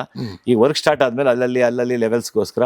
ಮತ್ತು ಬಟ್ ಏನು ಅಂತಂದರೆ, ಬೆಂಗಳೂರಿನಲ್ಲಿದ್ದರೆ ಕಾಲು ಕೈ ನೋವು ಅನಿಸುತ್ತೆ ಒಂದೊಂದ್ಸತಿ. ನನ್ನ ವೈಕುಂಠ ಏಕಾದಶಿ ಮಧ್ಯಾಹ್ನ ಇಲ್ಲಿ ಬರೋಣ ಅಂದ್ಕೊಂಡೆ. ಯಾಕೆ ಬಿಸಿಲು, ಇನ್ನು ಮೆಟೀರಿಯಲ್ ತರಬೇಕಾದ್ರೆ ಎಲ್ಲ ಕಾರಿಗೆ ತುಂಬಿಟ್ಟು ಮನೆಗೆ ಬಂದವನು 1 ಅವರ್ ಮಲಗೋಣ ಅಂತ 2 ಅವರ್ ಮಲಗ್ಬಿಟ್ಟು. ಸೊ ಸಾಯಂಕಾಲ ಇಸ್ಕಾನ್ಗೆ ಹೋಗ್ಬೇಕು ಅಂತ ಕಾಲು ಇಸ್ಕಾನ್ಗೆ ಹೋಗ್ತೀನಿ, ನಡೆಯೋಕ್ಕಾಗ್ತಾ ಇಲ್ಲ. ಇವತ್ತು ನೋಡಿ ಆರಾಮಾಗಿದ್ದೀನಿ, ಓಡಾಡ್ತಾ ಇದ್ದೀನಿ ಬೆಳಿಗ್ಗೆಯಿಂದ. ನೀವು ಬರೋದಕ್ಕೆ ಮೊದಲು ಬಂದೆ, ಇನ್ನೂ ಆ ಕಡೆ ಕೆಳಗಡೆ ಹೋಗಿಲ್ಲ. ಒಂದು 5 ರೌಂಡ್ ಆಗ್ಬಿಡುತ್ತೆ ತೋಟ ಪೂರ್ತಿ. ಬಿಲ್ವ. ಶಿವನ ಬಿಲ್ವ. ಆ ಎಂಟ್ರೆನ್ಸಲ್ಲಿ ಒಂದು ಬಂಡೆ ನೋಡಿದ್ರಲ್ಲ, ಹೌದು. ಬಂಡೆ ಬಂದಿದ್ದ ತಕ್ಷಣ ಅಲ್ಲೇ ಇತ್ತು ದಾರಿ. ಸೊ ಆ ಕಡೆಯಿಂದ ಬಂದೆ. ಅದು ನನ್ನ ಫ್ರೆಂಡ್ ಒಬ್ರು ಸುಂದರ್ರಾಜ್ ಅಂತ, ಅವರು ಬಂದಿದ್ರು ಜಮೀನು ತೊಗೊಳೋದಕ್ಕೆ, ಪೊಲೀಸ್ ಇನ್ಸ್ಪೆಕ್ಟರ್ ಆಗಿದ್ರು ಅವರು. ಸೊ ಅವ್ರು ಬಂದು ಆಂಜನೇಯ ಅಂದರು. ನಾವು ಬಂದಾಗ ಒಂದು ಕೈ ಮುಗಿಸ್ಕೊಂಡ್ಬರ್ತೀನಿ, ಶಿವಲಿಂಗ ಅಂತಾದ್ರು ಅನ್ಕೋಬೋದು. ಏನೋ ಒಂದು ದೈವ ಸ್ವರೂಪ ಕಾಣಿಸ್ತಿದೆ ಆ ಬಂಡೆ ಮೇಲೆ. ಎಲ್ಲರೂ ಒಡಿಸ್ಬಿಡಿ ಅಂದರು, ಒಡಿಸಲ್ಲ ಅಂತಂದೆ. ಅದು ಮಧ್ಯದಲ್ಲಿ ಹಾಗೆ ಬಿಟ್ಟಿದ್ದೀನಿ. ಆ ಸುತ್ತಲೂ ಒಂದು ಖರ್ಜೂರದ ಗಿಡ ಹಾಕಿದ್ದೀನಿ, 7 ಗಿಡ. ನಾನು ಮನೇಲಿ ಖರ್ಜೂರ ತಿಂದು ಒಂದು ಎಕ್ಸ್ಪೆರಿಮೆಂಟ್ ಮಾಡಿದೆ. ಯಾಕೆ ಎಲ್ಲ ಬೀಜ ಹಾಕಿದ್ರೆ ಬರುತ್ತೆ, ಖರ್ಜೂರದ ಬೀಜ ಹಾಕಿದ್ರೆ ಯಾಕೆ ಬರಲ್ಲ, ಒಣ ಖರ್ಜೂರದ್ದು ಅಂತ ಅಂದ್ಬಿಟ್ಟು ಹಾಕಿದೆ. ಒಂದು 15-20 ಬಂತು. ಕವರ್ಗಳಲ್ಲಿ ಹಾಕಿದ್ರೆ ಎಲ್ಲ ಇಷ್ಟು ಉದ್ದ ಬಂತು. ಕೊನೆಗೆ ತಗೊಂಬಂದು ಅಷ್ಟೊತ್ತಿಗೆ ಅದು ಕವರಿಂದ ಕವರ್ ಶಿಫ್ಟ್ ಮಾಡೋ ಅಷ್ಟರಲ್ಲಿ ಒಣಗೋಯ್ತು. ಒಂದು 10 ಗಿಡ ಬಂತು ಇಲ್ಲಿ. ಅಲ್ಲಿ ಹಾಕಿದೆ, ಒಂದು 7 ಗಿಡ ಇದೆ. ಆ ಬಂಡೆ ಸುತ್ತಲೂ ಇರೋದು ಅದೇನೆ, ಈಚಲ್ ಗಿಡ ಅಲ್ಲ, ಖರ್ಜೂರದ ಗಿಡ. ಮೊನ್ನೆ ಹೂವು ಬಂದಿತ್ತು, ಗೊನೆ ಬಂತು, ಒಣಗೋಯ್ತು. ಖರ್ಜೂರ ಬರುತ್ತೋ ಬಿಡುತ್ತೋ ಗೊತ್ತಿಲ್ಲ. ಗಿಡ ಇದೆ ಆ ಬಂಡೆ ಸುತ್ತಲೂ ಮಧ್ಯ. ನೋಡ್ಲಿಕ್ಕೆ ಚೆನ್ನಾಗಿದೆ, ಅದು ಚೆನ್ನಾಗಿದೆ. ಆಮೇಲೆ ಕರೋನಾ ಬಂದಾಗ ಅದನ್ನೇ ಯೋಚನೆ ಮಾಡ್ತಿದ್ದೆ, ಆ ಕೃಷ್ಣ ಅನ್ನೋ ವ್ಯಕ್ತಿಗೆ ಆ ಖರ್ಜೂರದ ಗಿಡ ಹಾಕಿದ್ದೀನಪ್ಪ, ನೋಡ್ಕೊಳಪ್ಪ ಅದ್ರ ಮಧ್ಯದಲ್ಲಿ ಒಂದು ಆಪಲ್ ಗಿಡ ಹಾಕೋಣ, ಏನೇನೋ ಹುಚ್ಚು ಕಲ್ಪನೆಗಳು. ಆ ಥರ ಒಂದು ಆಪಲ್ ಗಿಡ ಹಾಕಿದ್ದೀನಿ ಇಲ್ಲಿ. ಅದು 3 ಸತಿ ಸತ್ತು 3 ಸತಿ ಬಂದಿದೆ. ವಿಯೆಟ್ನಾಂ ಹಲ್ಸು ನಿಮ್ಗೆ ಹೇಳಿದ್ನಲ್ಲ, 3 ಸತಿ ಒಣಗೋಯ್ತು, 3 ಸತಿ ತಿರ್ಗಾ ಬರ್ತಾ ಇದೆ. ಅವಿನಾವ ಸಂಬಂಧ ನನಗೂ ಅದಕ್ಕೂ. ಸಾಯ್ತು ಅಂದ್ರೆ ಬರೋಲ್ಲ. ಇಲ್ಲಿ ಒಬ್ಬ ವ್ಯಕ್ತಿ ಒಂದು 6 ತೆಂಗಿನ ಗಿಡ ಕೊಟ್ಟ, ಏನೋ ಬೇಜಾರು ಮಾಡ್ದ. ಆ 6 ಗಿಡ ಆ ಮನುಷ್ಯದಿಂದಾನೇ ಹೊಟ್ಟೋಯ್ತು ಗಿಡ. 6 ಗಿಡ ಸೋತೋಯ್ತು ತೆಂಗಿನ ಗಿಡ. ಹೋಯ್ತು ಒಂದು 2,000 ರೂಪಾಯಿ ಅಷ್ಟೇ. ಏನು ನನ್ನ ಋಣ ಹೋಗುತ್ತೆ, ಎಷ್ಟೋ ಕೋಟಿಗಳೇ ಹೋಗ್ಬಿಟ್ಟಿದೆ. 2,000 ರೂಪಾಯಿಗೆ ಏನಾಗುತ್ತೆ, ಹೋಗ್ಲಿ. ಮನುಷ್ಯನ ಗುಣ ಏನೋ ಒಂದು ಗೊತ್ತಾಯ್ತಲ್ಲ. ಆ ಥರ ಎವ್ರಿ ಡೇ ಎವ್ರಿ ಮಿನಿಟ್ ಅನುಭವಿಸ್ತಾ ಇದ್ದೀನಿ. ಎಕ್ಸ್ಪೀರಿಯನ್ಸ್ ಆಗ್ತಾ ಇದೆ ಗಣೇಶ್. ಇದು ಯಾವಾಗ ಇನಾಗ್ರೇಷನ್ ಅಂತ, ಫಾರ್ಮಲ್ ಇನಾಗ್ರೇಷನ್ ಮಾಡ್ತೀರಾ? ಫಾರ್ಮಲ್ ಇನಾಗ್ರೇಷನ್ ಅಂತಂದ್ರೆ ಪಬ್ಲಿಸಿಟಿ ಬೇಕಲ್ಲ. ಅಲ್ಲಲ್ಲ ಪಬ್ಲಿಸಿಟಿ. ನಾನು ತಾವರೆ ತೋಟಕ್ಕೂ ಪಬ್ಲಿಸಿಟಿ ಏನಿಲ್ಲ. ನೀವೊಂದು ಫೇಸ್ಬುಕ್ ಅಲ್ಲಿ ಅವಾಗ ಆರ್ಟಿಕಲ್ ಮಾಡಿದ್ರಿ. ಸೊ ಮತ್ತೆ ಚಿತ್ರಲೋಕ ವೀರೇಶ್ ಒಂದು ಆರ್ಟಿಕಲ್ ಮಾಡಿದ್ರು. ಸೊ ಅದರಲ್ಲಿ ಕಾಂಟ್ಯಾಕ್ಟ್ ನಂಬರ್ ಕೊಟ್ಟಿದ್ರು ನನ್ನ ಮಗದ್ದು. ಸೊ ಅದರಿಂದನೇ ಬಿಸ್ನೆಸ್ ಆಯ್ತು ನನಗೆ. ಆಮೇಲೆ ನನ್ನ ವಿಡಿಯೋಗಳು, ಆಮೇಲೆ ಸುಮಾರು ವಿಡಿಯೋಗಳನ್ನ ವೀರೇಶ್ ನನ್ನ ತೋಟದಲ್ಲಿ ಮಾಡ್ತಾ ಇದ್ರು. ಇಲ್ಲಿ ತಾವರೆ ತೋಟದಲ್ಲಿ ಬೇರೆ ಬೇರೆ ಅವರ ವಿಡಿಯೋಗಳನ್ನ ಕರ್ಕೊಂಡ್ಬಂದು ಇಲ್ಲೂ ಬಂದಿದ್ದಾರೆ. ಇಲ್ಲೂ ಒಂದು ಇದರ ಸೀರೀಸ್ ನೋಡಿರ್ಬೋದು ನೀವು, ಡಾಕ್ಟರ್ ಇದು ಅಡ್ವೊಕೇಟ್ ರವಿಶಂಕರ್ ಮತ್ತೆ ನನ್ನ ಇಂಟರ್ವ್ಯೂ, ಯಾರು ನಿತ್ಯಾನಂದನ ಬಗ್ಗೆ, ಅದೊಂದು 5 ಎಪಿಸೋಡ್ ಬಂತು. ಅದು ಇಲ್ಲೇ ಮಾಡಿದ್ದು. ಆಮೇಲೆ ಇನ್ನೊಬ್ರು ಡಾಕ್ಟರ್ ಹೋಮಿಯೋಪತಿಕ್ ಡಾಕ್ಟ್ರು, ಅವ್ರದ್ದು ಇಲ್ಲೇ ಮಾಡಿದ್ದು. ನಮ್ಮ ಆರ್ಟಿಸ್ಟ್ಗಳದ್ದು ಕೆಲವ್ರದ್ದು, ಪ್ರೊಡ್ಯೂಸರ್ಗಳು ಕೆಲವ್ರದ್ದು ಎಲ್ಲ ಇಲ್ಲೇ ವಿಡಿಯೋ ಮಾಡಿದ್ದು. ನೀವು ಯಾರ್ದಾರು ಈಗ ವಿದೌಟ್ ಪಬ್ಲಿಸಿಟಿನೇ ಇನಾಗ್ರೇಷನ್ ಮಾಡ್ತೀರಾ? ಪಬ್ಲಿಸಿಟಿ ಅಂತಂದ್ರೆ ನಾನು ಏನ್ ಅನ್ಕೊಂಡಿದ್ದೀನಿ ಅಂದ್ರೆ, ತುಂಬಾ ಫ್ರೆಂಡ್ಸ್ ಇದ್ದಾರೆ ಎಲ್ಲ. ಈಗ ರೀಲ್ಸ್ ಹುಚ್ಚಿದ್ ಜಾಸ್ತಿ ಇದೆ. ಸೊ ಅವರೆಲ್ಲಾನು ಕರೆಸಿ ಪೂಜೆಗೆ ಕರೆದು ಒಂದು ರೀಲ್ ಅವ್ರ ಮಾಡ್ರಪ್ಪ ಹೆಲ್ಪ್ ಮಾಡಿ ಅಂದ್ರೆ, ಒಬ್ಬೊಬ್ಬರಿಗೂ ಒಂದು ಎಷ್ಟು ಜನ ಫಾಲೋವರ್ಸ್ ಇದ್ದಾರೆ ಅಂದ್ರೆ ಒಳ್ಳೆ ಐಡಿಯಾ. ಸೊ ಅವ್ರ ಕೈಲಿ ಮಾಡೋಣ ಅಂತ ಅನ್ಕೊಂಡಿದ್ದೀನಿ. ಅದಕ್ಕೂ ಅದು ಬಿಟ್ಟು ಮಾರ್ಕೆಟಿಂಗ್. ಈಗ ನನಗೆ 1 ವರ್ಷ ಆಗ್ತಾ ಇದೆ. ಜನವರಿ 15 ಬಂದ್ರೆ ನಾವು ತಾವರೆ ತೋಟ ಕ್ಲೋಸ್ ಮಾಡಿ 1 ವರ್ಷ ಆಗ್ತಾ ಇದೆ. ಎವ್ರಿ ಡೇ 2 ಇಲ್ಲ 3 ಫೋನ್ ಕಾಲ್ ಬರುತ್ತೆ ನಮ್ಗೆ. ಸರ್ ತಾವರೆ ತೋಟ ಇದೆಯಾ, ಅದು ರಿನೋವೇಷನ್ ಅಂತ ಸುಳ್ಳು ಹೇಳ್ತಾ ಇದೀವಿ. ರಿನೋವೇಷನ್ ಆಗಿಲ್ಲ ಅಂತ. ಸೊ ಅದಕ್ಕೆ ನಿಮ್ಮ ಹೊಸ ಪ್ರಾಪರ್ಟಿ ಏನಾಯ್ತು ಸರ್ ಅಂತ. ಸೊ ನನಗೆ ಮಾರ್ಕೆಟಿಂಗ್ ಏನು ಕಷ್ಟ ಆಗ್ಲಿಕ್ಕಿಲ್ಲ ಅಂತ ನಾನು ಅನ್ಕೊಂಡು, ಯಾಕೆಂದ್ರೆ ಒಳ್ಳೆ ಅಡುಗೆ ಅವನಿದ್ದಾನೆ, ನೋಡ್ಕೊಳ್ಳೋರು ಚೆನ್ನಾಗಿದ್ದಾರೆ. ಸೊ ಆಮೇಲೆ ಪ್ರಕೃತಿ ಚೆನ್ನಾಗಿದೆ. ಈಗ ಅಲ್ಲಿ ಬಿಲ್ವಾದ ನೇಚರ್ ಅಂತ ಇಂಗ್ಲೀಷಲ್ಲಿ ಅವತ್ತಿನ ದಿನ ಹಾಕ್ಕೊಂಡೆ. ಗೂಗಲಲ್ಲಿ ಅದೇ ಹೊಡೆದ್ರೆ ಬರುತ್ತೆ. ಇಲ್ಲಿ ಒಂದು ಬೋರ್ಡ್ ಹಾಕ್ತೀನಿ ಕನ್ನಡದಲ್ಲಿ, ಬಿಲ್ವಾ ಪರಿಸರದೊಂದಿಗೆ. The nature English translation. ಇನ್ನ ಬೆಟರ್ ವರ್ಡ್ ಏನಾದ್ರು ಇದೆಯಾ? ಪರಿಸರದೊಂದಿಗೆ ಒಂದು ಮರದಲ್ಲಿ ಕೆತ್ತನೆ ಮಾಡಿ, ದೊಡ್ಡ ದೊಡ್ಡ ವುಡ್ಡು. ಸೊ ತುಂಬಾ ಕುಸರಿ ಕೆಲಸ ತುಂಬಾ ಇದೆ. ಸ್ಟ್ರಕ್ಚರ್ ಆಗಿದೆ. ಇಂಟೀರಿಯರ್ಸ್ ಆಗಬೇಕು, ಕುಸರಿ ಕೆಲಸ. ವರ್ಕರ್ಸ್ ನೋಡಿ, ಈಗ ಬಂದು ಸೋಮವಾರ ಬರ್ತೀನಿ ಅಂದ್ರು ಫ್ಯಾಬ್ರಿಕೇಟರ್ಸು, ಬಂದಿಲ್ಲ, ಫೋನ್ ಎತ್ತಾ ಇಲ್ಲ. ಸೊ ನಾಳೆ ಒಂದಿನ ಫ್ರೀ ಇರ್ತೀನಿ ನಾನು. ನಾಡಿದಿಂದ ಶುರು ಮಾಮೂಲಿ ಕುಡ್ಕುನ್ ಕ್ಯಾರೆಕ್ಟರ್ 90-60 ಕ್ಯಾರೆಕ್ಟರ್ ಅಂತ ಹೇಳಿಯಪ್ಪ. ಅದೇ ಕುಡ್ಕುನ್ ಕ್ಯಾರೆಕ್ಟರ್. ನಾಡಿದಿಂದ 2ನೇ ತಾರೀಕಿಂದ ಶುರು. ಮನೆಗೆ ಹೋಗ್ಬೇಕಾದ್ರೆ ಕಾರ್ ಹಿಂಗೆ ಹೋಗ್ತೀನಿ, ಹಿಂಗೆ ಆಗುತ್ತೆ. ಅಲ್ಲಿ ಆಕ್ಟ್ ಮಾಡಿ ಒಂದೊಂದ್ಸತಿ ಆಗುತ್ತೆ, ಏನ್ ಮಾಡೋಕ್ಕಾಗಲ್ಲ. ಅಲ್ಲ, ಈಗ TV ಸೀರಿಯಲ್ ಏನೋ ಒಂದು ಕೆಟ್ಟ ಅನುಭವ ಆಯ್ತು, ಅದನ್ನ 14 ವರ್ಷ ಮಾಡಿಲ್ಲ ಬೇಡ ಅಂತ ತುಂಬಾ ಆಫರ್ಸ್ ಬಂತು. ಎಂತದ? ಏನಿಲ್ಲ, ಸೀರಿಯಲ್ ಅಲ್ಲಿ ಮಾಡ್ತಿದ್ರಲ್ಲ, ಮಾಡ್ತಾ ಇದ್ದೆ. ಮತ್ತೆ ಸಾಧನೆ ಇದೆಲ್ಲ ಎಲ್ಲಿ? ಸಾಧನೆ ಬಂತು, 4 ತಂತಿ ಬಂತು, ಚಲಿಸುವ ಮೋಡಗಳು ಬಂತು, ಹೊಂಬೆಳಕು ಅಂತ ನಂದೇ ಪ್ರೊಡಕ್ಷನ್ ಬಂತು. ತುಂಬಾ ಸೀರಿಯಲ್ಸ್ ಮಾಡ್ತಿದ್ದೆ. ಯಾವುದೋ ಒಂದು ಸೀರಿಯಲ್ ಅಲ್ಲಿ ಒಂದು ಸಿನಿಮಾದಲ್ಲಿ ಆಕ್ಟ್ ಮಾಡ್ತಿದ್ದೆ, ಕೇಸ್ ನಂಬರ್ 18/9 ಅಂತ. ಮಳೆ ಬಂದ್ಬಿಡ್ತು. ಅಲ್ಲಿ ಆರಂಭಿ ಸೆಕೆಂಡ್ ಸ್ಟೇಜ್ ಅಲ್ಲಿ ಸೆಟ್ ಹಾಕಿದ್ರು. ಒಂದು 4 ಶಾಟ್ ಉಳ್ಕೊಂಡ್ಬಿಡ್ತು ನಾನು ಸಿನಿಮಾದಲ್ಲಿ. ಮಳೆ ಬಂದ್ಬಿಡ್ತು, ಏನೂ ಮಾಡೋಕ್ಕಾಗಲ್ಲ. ಹಣ ಬೆಳಗ್ಗೆ ಬಂದ್ಬಿಡಿ 4 ಸೀರಿಯಲ್ ಅವ್ರದ್ದು ಡೇಟು ಮಾರನೇ ದಿನ. ಅವ್ರಿಗೆ ಹೇಳಿದೆ, ಮಹೇಶ್ ರಾವ್ ಡೈರೆಕ್ಟ್ರು, ನಾನು ಬರ್ತೀನಪ್ಪ, ನೀವು ಒಂದ್ಸತಿ ಮಾತಾಡ್ಬಿಡಿ, ನಂದು ಏನಲ್ಲ ಡೇಟು, ನಾನು 6 ಗಂಟೆಗೆ ಬರ್ತೀನಿ ಬೇಕಾದ್ರೆ, ನನಗೇನು ತೊಂದರೆ ಇಲ್ಲ. ಬಿಟ್ಕೊಡ್ಲಿಲ್ಲ ಸೀರಿಯಲ್ ಅವರು. ಪಾಪ ಆ ಸೆಟ್ಟು 1 ವಾರ ಇತ್ತು, ರೋಡಲ್ಲಿ ಹಾಕಿದ ಸೆಟ್ಟು. ಆರಂಭಿ ಸೆಕೆಂಡ್ ಸ್ಟೇಜ್ ಎಲ್ಲ ಬಿಗ್ ಶಾಟ್ಸು, ಮಿನಿಮಮ್ ಅಂತ ಅದರಲ್ಲಿ ಸೆಟ್ ಹಾಕಿ ಮಾಡಿದ್ವಿ ನಾವು. ಸರಿ, ಇವರಾದ್ರೂ ಶೂಟಿಂಗ್ ಮಾಡಬೇಕಲ್ಲ. 7 ಗಂಟೆಗೆ ಹೋದೆ ಸ್ಪಾಟ್ಗೆ. 9 ಆಯಿತು, 10 ಆಯಿತು, ಮೇಕಪ್ ಹಾಕ್ಕೊಂಡೆ, ಊಟ ಆಯಿತು. 4 ಗಂಟೆಗೆ ನಿದ್ದೆ ಮಾಡೋಕ್ಕೆ ಹೋದೆ. 4 ಗಂಟೆಗೆ ಬಸ್ಬಿಟ್ಟು, ಸರ್ ನಿಮ್ಮ ಸೀನ್ ಪೇಪರ್ ಬಂದಿಲ್ಲ, ಹೋಗಿ ಭಾಳ ಬೇಗ ಅಲ್ಲ ರೀ, 9 ಗಂಟೆ ನೀವು ಶಾರ್ಟ್ ತೆಗಿತೀರಾ, 1 ಅವರ್ ಟೈಮ್ ಕೊಡಿ, 10 ಗಂಟೆ ಒಳಗಡೆ ಇಲ್ಲಿ ಇರ್ತೀನಿ, ಮ್ಯಾಕ್ಸಿಮಮ್ 9 ಗಂಟೆಗೆ ಬಂದ್ಬಿಡ್ತೀನಿ, ಟ್ರಾಫಿಕ್ ಜಾಸ್ತಿ ಆಗುತ್ತೆ, ಅವ್ರದ್ದು ಕೆಲಸ ಮುಗಿಸ್ಕೊಡ್ತೀನಿ ಅಂತ. 2 ತಿಂಗಳ 3 ತಿಂಗಳು ಆದಮೇಲೆ same director cinema, MS Ramesh producer, Yogesh Hunsur ಮತ್ತು MS ರಮೇಶ್, ಪ್ರಚಂಡ ಲೂಸ್ ಮಾದದ್ದು, Madevapura shooting, same Mahesh Rao director. ಇವರು ಸೇಮ್ ಸೀರಿಯಲ್ನವರು ಮಧುಗಿರಿಯಲ್ಲಿ ಶೂಟಿಂಗ್ ಹಾಕ್ಕೊಂಡಿದ್ದಾರೆ. ನನಗೆ ಫೋನ್ ಮಾಡಿದ್ರು, ಸರ್ ಡೇಟ್ ಬೇಕು. ನಾನು ಇಲ್ಲಪ್ಪ ಇಲ್ಲಿದ್ದೀನಿ, 20 days ಇವ್ರಿಗೆ ಡೇಟ್ ಕೊಟ್ಬಿಡಿ, ನೀವೇನು ಹೇಳಿದ್ರು. ಸರ್ ತುಂಬ ಬೇಕೇ ಬೇಕು, ಅಟ್ಲೀಸ್ಟ್ 1 ದಿನ ಬಂದು ಹೋಗಿ ಮಾಡ್ಕೊಳ್ತೀನಿ. ಸರಿ, ಅದು ಒಂದು ಪ್ರೊಫೆಷನ್ನೇ ತಾನೆ. ಡೈರೆಕ್ಟ್ರಿಗೆ ಕೇಳಿದೆ, MS ರಮೇಶ್ಗೆ, ಈ ಡೈರೆಕ್ಟ್ರಿಗೆ, ಸರ್ ಬೇರೆ ಯಾವುದಕ್ಕಾದ್ರು ಬಿಟ್ಕೊಡ್ತೀನಿ, ಅವ್ರಿಗೆ ಬಿಟ್ಕೊಡೋದ ಸರ್ ನಾನು, ಸೇಮ್ ಡೈರೆಕ್ಟ್ರ್ ಇಲ್ಲ, ನನಗೆ ಎಷ್ಟು ತೊಂದರೆ ಕೊಟ್ಟರು. ಆಮೇಲೆ ಬಿಟ್ಕೊಡಿ ಒಂದಿನ ತಮ್ಮ ಪ್ರೊಡ್ಯೂಸರ್ ಎಲ್ಲ ಹೇಳಿ ಎಲ್ಲ ಆಯಿತು ಸರ್.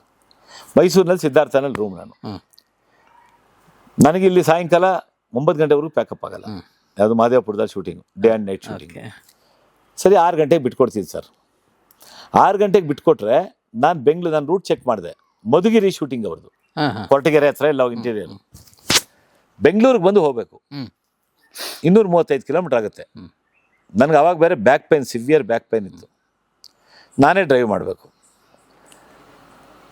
ಸರಿ ಆಯ್ತಪ್ಪ, ನಾನು ಬರ್ತೀನಿ, ನಾನು ಡ್ರೈವ್ ಮಾಡೋಕ್ಕಾಗಲ್ಲ. ಮತ್ತು ಅಲ್ಲಿ ಶೂಟಿಂಗ್ ಮುಗಿಸಿ ಮತ್ತೆ ನೈಟೇ ಇಲ್ಲಿ ಬರಬೇಕು.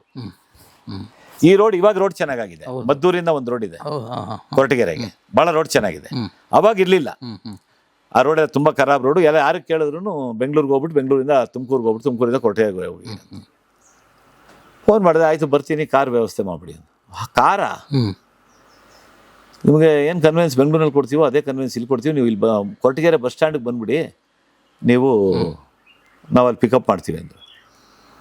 ವಾಟ್ ಯು ಮೀನ್, ಯಾರಿಗೆ ಹೇಳ್ತಾ ಇದ್ದೀರಿ ಮಾತನ್ನ? ಕೊರಟಗೆರೆ ಬಸ್ ಸ್ಟ್ಯಾಂಡು ಆಗಲ್ಲಪ್ಪ, ನೀವೊಂದು ಗಾಡಿ ಕಳಿಸಿ, ಮೈಸೂರಿಗೆ ಕಳಿಸಿ, ತಿರ್ಗಾ ನಾನು ಡ್ರಾಪ್ ಮಾಡಿಸಿ.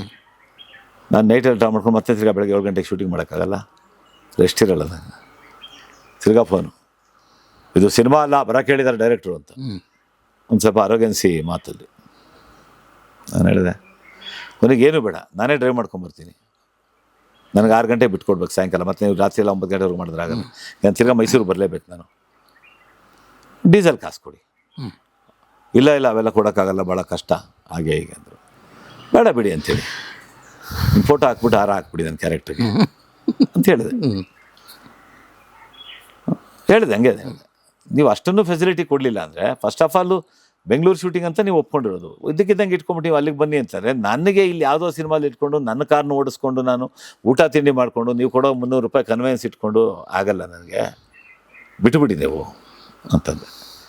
ಅದಾದಮೇಲೆ ತ್ಯಾಪೆ ಹಚ್ಚಕ್ಕೆ ಬಂದರು ಅವರೇ. ಒಂದು ವಾರ ಆದಮೇಲೆ ಫೋನ್ಗಳು ಆ ಡೈರೆಕ್ಟ್ರು ಮತ್ತು ಆ ಡೈಲಾಗ್ ರೈಟ್ರು ಬೇಕಾದವರು 2-3 ಇಲ್ಲ ಬನ್ನಿ ಕ್ಲಬ್ಬಿಗೆ ಬನ್ನಿ ಮಾತಾಡೋಣ. ಅವಾಗ ಇನ್ನೂ TV ಕ್ಲಬ್ ಆಗಿಲ್ಲ, JP ನಗರ ಇನ್ಸ್ಟಿಟ್ಯೂಟ್, ಸಿಟಿ ಇನ್ಸ್ಟಿಟ್ಯೂಟ್. ಒಂದಿನ ಸೇರಿದೆ, ನಾನು ಬೆಳಗ್ಗೆ ಎದ್ದು ಮೀಟಿಂಗ್ ಹೋಗಬೇಕು, film chamber, south Indian film chamber of commerce meeting ಹೋದೆ.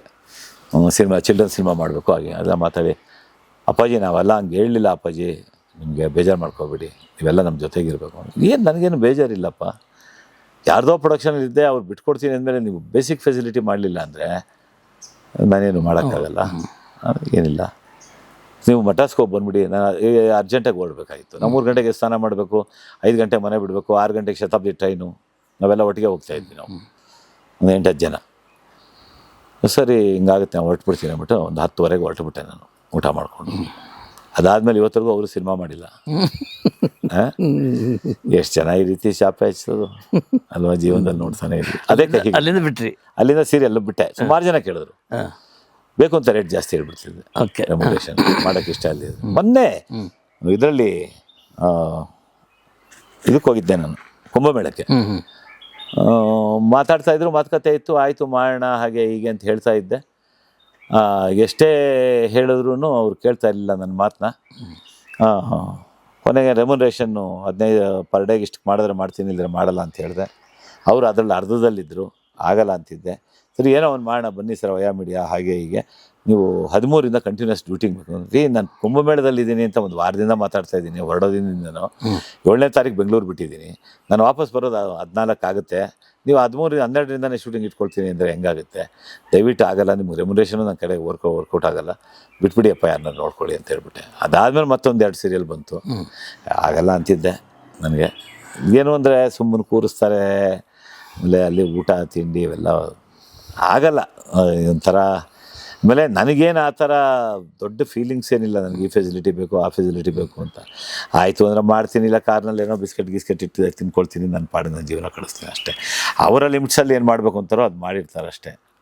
ಅವ್ರು ಮಾಡಲಿಲ್ಲ ಅಂದರೆ ನಾವು ಅದನ್ನು ನಮ್ಗೆ ಇದೇ ಬೇಕು ಅದೇ ಬೇಕು ಅಂತ ನಾವು ಹೇಳ್ಕೊಂಡು ಮಾಡೋಕ್ಕಾಗಲ್ಲ. ಸರ್, ನಾನು ಒಬ್ಬ ಪ್ರೊಡ್ಯೂಸರಾಗಿ ನಿರ್ಮಾಪಕನಾಗಿದ್ದವನು ಇವಾಗ ಅದನ್ನೆಲ್ಲ ಬೇಕು ಅಂತ ಎಕ್ಸ್ಪೆಕ್ಟ್ ಮಾಡೋದು ತಪ್ಪಾಗುತ್ತೆ. ಏನು ಅಂದರೆ ನನಗೇನೆ ಕೆಳಮಟ್ಟದವ್ರಿಗೆಲ್ಲ ಕೊಟ್ಟು ನಮ್ಗೆ ಆ ಫೆಸಿಲಿಟಿ ಕೊಡಲಿಲ್ಲ ಅಂದರೆ ಬೇಜಾರಾಗುತ್ತೆ ಅಷ್ಟೇ ಮನಸ್ಸಿಗೆ ಬೇಜಾರಾಗುತ್ತೆ ಅಷ್ಟೇ, ಏನಿಲ್ಲ. ನಾವೇ ಬೆಳೆಸಿದಂಥವ್ರು ಕೆಲವರು ಇದ್ದಾರೆ, ಅವ್ರುಗಳು ನಮ್ಮ ಮುಂದೆ ಹೋಗ್ಬಿಟ್ಟು ಕ್ಯಾರವಾನಲ್ಲಿ ಕೂತ್ಕೊಂಡಾಗ ಹೌದು, ನಾವೆಲ್ಲೋ ಹೊರಗಡೆ ಚೇರ್ ಹಾಕೊಂಡು ಕೂತ್ಕೋಬೇಕು ಅಂದರೆ ಮನಸ್ಸಿಗೆ ಬೇಜಾರಾಗುತ್ತೆ ಅಷ್ಟೇ. ಎಂತ ಹಿಂಸೆ ಅಲ್ಲ ಅದು. ಅಲ್ಲೋ ದೊಡ್ಡ ನರಕ. ಏನು ಮಾಡೋಕ್ಕಾಗಲ್ಲ, ಬೆಳೆದಿರ್ತಾರೆ. ಎಷ್ಟು ಜನ ಬೆಳೆಸಿದ್ರಿ ಸರ್? ಒಂದು ದಿನಕ್ಕೆ 1 ಲಕ್ಷ 2 ಲಕ್ಷ ತೊಗೊಳೋರೆಲ್ಲ ಬೆಳೆದಿದ್ದಾರೆ. ಎಲ್ಲನೂ ಕರೆಸಿ ಬೆಂಗಳೂರಿನಲ್ಲಿ ಎಲ್ಲ ಇದು ಮಾಡಿ ಎಲ್ಲ ಮಾಡಿದ್ದೀನಿ. ಜೀವನ ನಡೀತಾ ಇರುತ್ತೆ. ಏನು ಮಾಡೋಕ್ಕೆ? 70 ವರ್ಷ. 70 ಮೊನ್ನೆ ಡಿಸೆಂಬರ್ 9ಕ್ಕೆ 78 ನಿಮಗೆ 70 ಆಗಿದೆ ಅಂತ ಮನೆಯವರಿಗೆ ಗೊತ್ತಲ್ಲ? ಗೊತ್ತು. ಏನು ಹೇಳ್ತಾರೆ? ಏನು ಹೇಳ, ಸಾಕು ಒಂದು ಸುಮ್ಮನೆ ಇರು. ಸ್ಕೂಟರ್ ಬಂದ್ಬಿಡ್ತೀನಿ ಈಗ, ಸ್ಕೂಟರ್ ಬಂದ್ಬಿಡ್ತೀನಿ. ಓಕೆ. ಅದು ಇದು ಯಾಕೆ ಕೆಲಸ ಮಾಡ್ತೀಯಾ, ಏನು ಮಾಡ್ತೀಯಾ, ನೀನು ಚಿಕ್ಕ ಹುಡುಗನ ಅಂತಾರೆ. ಬಟ್ ಹೊರಗಡೆ ಈಗ ನೀವು ನಾನು 70 ಅಂತ ಹೇಳಿದ್ರೆ ಗೊತ್ತಾಯ್ತು. ಇಲ್ಲಾಂದ್ರೆ ಹೇಗೆ ಗೆಸ್ ಮಾಡ್ತೀವಿ? ಎಷ್ಟೊಂದು ಗೆಸ್ ಮಾಡ್ತಿದ್ರಿ ನನಗೆ? ಒಂದು ಅಲ್ಲ, ನೀವು 45 ವರ್ಷ ಗೊತ್ತಿರೋದ್ರಿಂದ ನನಗೆ ಕ್ಯಾಲ್ಕುಲೇಟ್ ಮಾಡ್ಕೊಂಡು 45 ವರ್ಷ, 15 ವರ್ಷ ಇರ್ಬೇಕು, ಸಿಕ್ಕಿರ್ಬೇಕು ನಿಮಗೆ ಅಂತ ಅಂದ್ಬಿಟ್ಟು ಏನೊಂದು 60 ವರ್ಷ ಅಂತ ಹೇಳ್ತಾರೆ. ನನ್ನನ್ನು ಇವತ್ತು ಎಲ್ಲರೂ, ನಾನು ಇವಾಗೆಲ್ಲ ಬಿಟ್ಟು ಜಾಸ್ತಿ ಟ್ರಿಮ್ ಮಾಡಿಲ್ಲ ಗಂಟ, ಬಿಕಾಸ್ ನಾಳೆ ಬೆಳಗ್ಗೆ ಮಾಡ್ಕೋತೀನಿ. ನನ್ನ ಏಜು 55ರಿಂದ 58 ವರ್ಷ ಗೆಸ್ ಮಾಡ್ತಾರಲ್ಲ ಎಲ್ಲರೂ. ಯಾರು ಹೇಳಲ್ಲ. ಯಾಕಂದ್ರೆ ನೋಡಿ, ನಮ್ನೆಸ್ಸಿದೆ ಕಾಲು ಜುಮ ಅನ್ನುತ್ತೆ. ಅದು ತೋರ್ಪಡಿಸ್ಕೊಡಲ್ಲ. ಮಾಡ್ತಾ ಇರ್ತೀನಿ ವಾಕಿಂಗ್ ಡೈಲಿ. ಕೆಲಸದಲ್ಲೇ ಒಂದು 7-8 ಕಿಲೋಮೀಟರ್. ಕರಿಕಲ್ಲು ಅಲ್ಲೇ ಬಂದಿದ್ರಿ? ಹೌದು, ಎಲ್ಲ ನೋಡಿ, ಎಲ್ಲ ಕರಿ ಬಂಡೆಗಳು, ನನ್ನ ಜೀವನದ ಹಾಸು ಹೊಕ್ಕಾಗಿದ್ದಾವೆ. ಸೊ ಇದು ದೊಡ್ಡ ಕನಸು ನಿಮ್ದಾಗಿತ್ತು? ಇದಕ್ಕಿಂತ ದೊಡ್ಡದಾಗಿತ್ತು, ಮಾಡಬೇಕು ಅಂತ. ಇನ್ನೂ ಇದೆ. ನಾವು ನಿಮಗೆ ಗೊತ್ತಾಗಲ್ಲ, ಒಂದು ಜಾಗ ನೋಡಿದ್ವಿ ಸಕಲೇಶ್ಪುರದ ಹತ್ರ. ಏನದು ಜಾಣಗೆರೆ ಅಂತನೋ, ಜಾಯಿಂದ ಸ್ಟಾರ್ಟ್ ಆಗುತ್ತೆ. 30 ಎಕರೆ. ಅವ್ರು 3 ಲಕ್ಷ ಹೇಳಿದ್ರು, ನಾನು 2.5 ಲಕ್ಷಕ್ಕೆ ಕೇಳಿದ್ದೆ. ಆ ಜಾಗ ಬೇರೆ ತೋಟದಿಂದ ಹೋಗ್ಬೇಕು, ಅದೇ ತೋಟ ಅಂತೆ. ಮಳೆ ಬಂದಿತ್ತು, ಕೆಸರು, ಆ ಕೆಸರಲ್ಲಿ ಕಾರು ಆಗಲಿಲ್ಲ, ನಡ್ಕೊಂಡು ಹೋದ್ವಿ. ಲಿಟ್ರಲಿ ಹೀಗಿತ್ತು, ಬಾಲ್ ಥರ ಇತ್ತು ನನಗೆ. ಅವ್ರು ತೋರಿಸಿದ್ದು ಅದು ಇದು ಕಡಿದ್ಮೇಲೆ ಸೆಂಟರ್ ಪಾಯಿಂಟ್ ಹಿಂಗೆ ಮೇಲ್ಗಡೆ ಇತ್ತು. 4 ಕಡೆ ಹಿಂಗೆ ಇಳ್ಕೊಂಡು ಅಲ್ಲಿಂದ ಹೇಮಾವತಿ ಬ್ಯಾಕ್ ವಾಟರ್ ಕಾಣಿಸೋದು. ಹೇಮಾವತಿ ಡ್ಯಾಮ್ನ ಬ್ಯಾಕ್ ವಾಟ್ರು. ಎಷ್ಟು ಚೆನ್ನಾಗಿ ಕಲ್ಪನೆ ಮಾಡಿದೆ ಅಂತ ಕಂಪಾಸಲ್ಲಿ ನೋಡ್ಬಿಟ್ಟು ಇಷ್ಟು ಆ ಕೆಳಗಡೆ ಇಳ್ಕೊಂಡು ಹೋದ್ರೆ ಒಂದ್ ಕಡೆ ನೀರು, ನ್ಯಾಚುರಲ್ ಕೆರೆ, ಮಲೆನಾಡಿನಲ್ಲಿ ಇದ್ದೇ ಇರುತ್ತಲ್ಲ. ಅಲ್ಲಿಂದ ಮೆಟ್ಲುಗಳು ಮಾಡೋಣ, ಈ ಥರ ಏನಿದೆ ಕಂಬಗಳು. ತಮಿಳ್ನಾಡು ಹೋಗಿ ಎಲ್ಲ ಆ ಥರದ್ದು VGP ನಲ್ಲಿ ನೋಡಿದ್ನಲ್ಲ, VGP ಪೂರ್ತಿ ಈ ಥರ antique Karaikudi pillars. VGP golden beach ನೀವು ಬಹಳಷ್ಟು ಜನ ನೋಡಿರ್ತಾರೆ, ಆಂಟಿಕ್ ಪಿಲ್ಲರ್ಸ್. ಅದನ್ನ ಸಕಲೇಶ್ಪುರ್ನಲ್ಲಿ ರೀಇನ್ಫ್ರಾಸ್ಟ್ರಕ್ಚರ್ ಪುನಃ ನಿರ್ಮಾಣ ಮಾಡೋಣ. ಮೆಟ್ಲುಗಳು ಅಲ್ಲಿವರೆಗೂ ಹೆಚ್ಚು ಕಮ್ಮಿ ಆಲ್ಮೋಸ್ಟ್ ಒಂದು 40 ಅಡಿ 50 ಅಡಿ ಆಳ ಅನ್ಕೊಳ್ಳಿ, ಹಿಂಗ ಹೋಗ್ತಿತ್ತು ಎಲ್ಲ. ಬೋಳ್ಗುಡ್ಡ, ಹಸಿರು ಗುಡ್ಡ, ಕೆಲವು ಸಿನಿಮಾಗಳ ಗ್ರೀನ್ ತೋರಿಸ್ತೀವಲ್ಲ ಆ ಥರ. ಆ ಪರ್ಟಿಕ್ಯುಲರ್ ಪಾಯಿಂಟ್ ಡೌನು, ಕೆಳಗಡೆ ನೀರು. ನಮ್ಮ ಪಾಟ್ನ ಹುಡುಗರು ನನ್ನ ಜೊತೆ ಎಲ್ಲ ಫ್ರೆಂಡ್ಸ್ ಬಂದು, ಸಿವಿಲ್ ಇಂಜಿನಿಯರ್ ರಮಾಕಾಂತ್, ತಮಿಳ್ನಾಡು ಕರ್ಕೊಂಡು ಹೋಗ್ತೀನಿ, ಪಿಲ್ಲರ್ಗಳು ತಂದ್ಬೋಣ.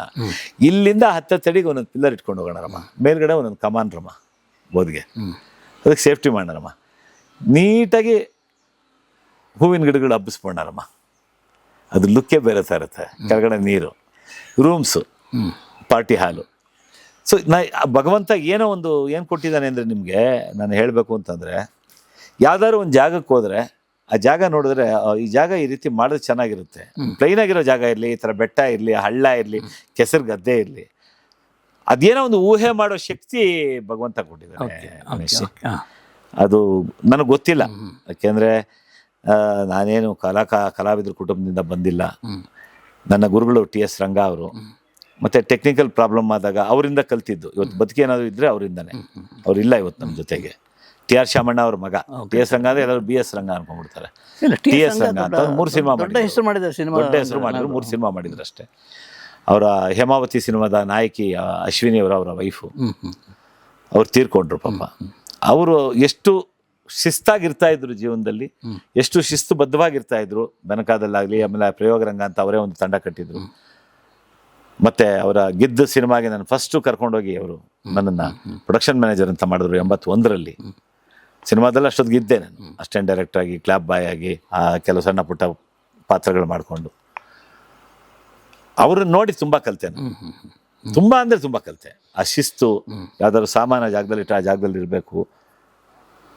ಮಲಗಿದ್ರೆ ಯಾವ್ದಾದ್ರು ಹೊಸ ಜಾಗದಲ್ಲಿ ಎಷ್ಟು ಹೆಜ್ಜೆ ನಡ್ಕೊಂಡು ಹೋದ್ರೆ ಬಾತ್ರೂಮ್ ಇರುತ್ತೆ, ಎಷ್ಟು ಹೆಜ್ಜೆ ಹಾಕೋದ್ರೆ ಸ್ವಿಚ್ ಇರುತ್ತೆ ಅಂತ ಕಣ್ಣಳ್ತಿಯಲ್ಲಿ ನೋಡ್ಕೊಂಡು ಮಲ್ಕೊಳ್ತಿದ್ದೆ.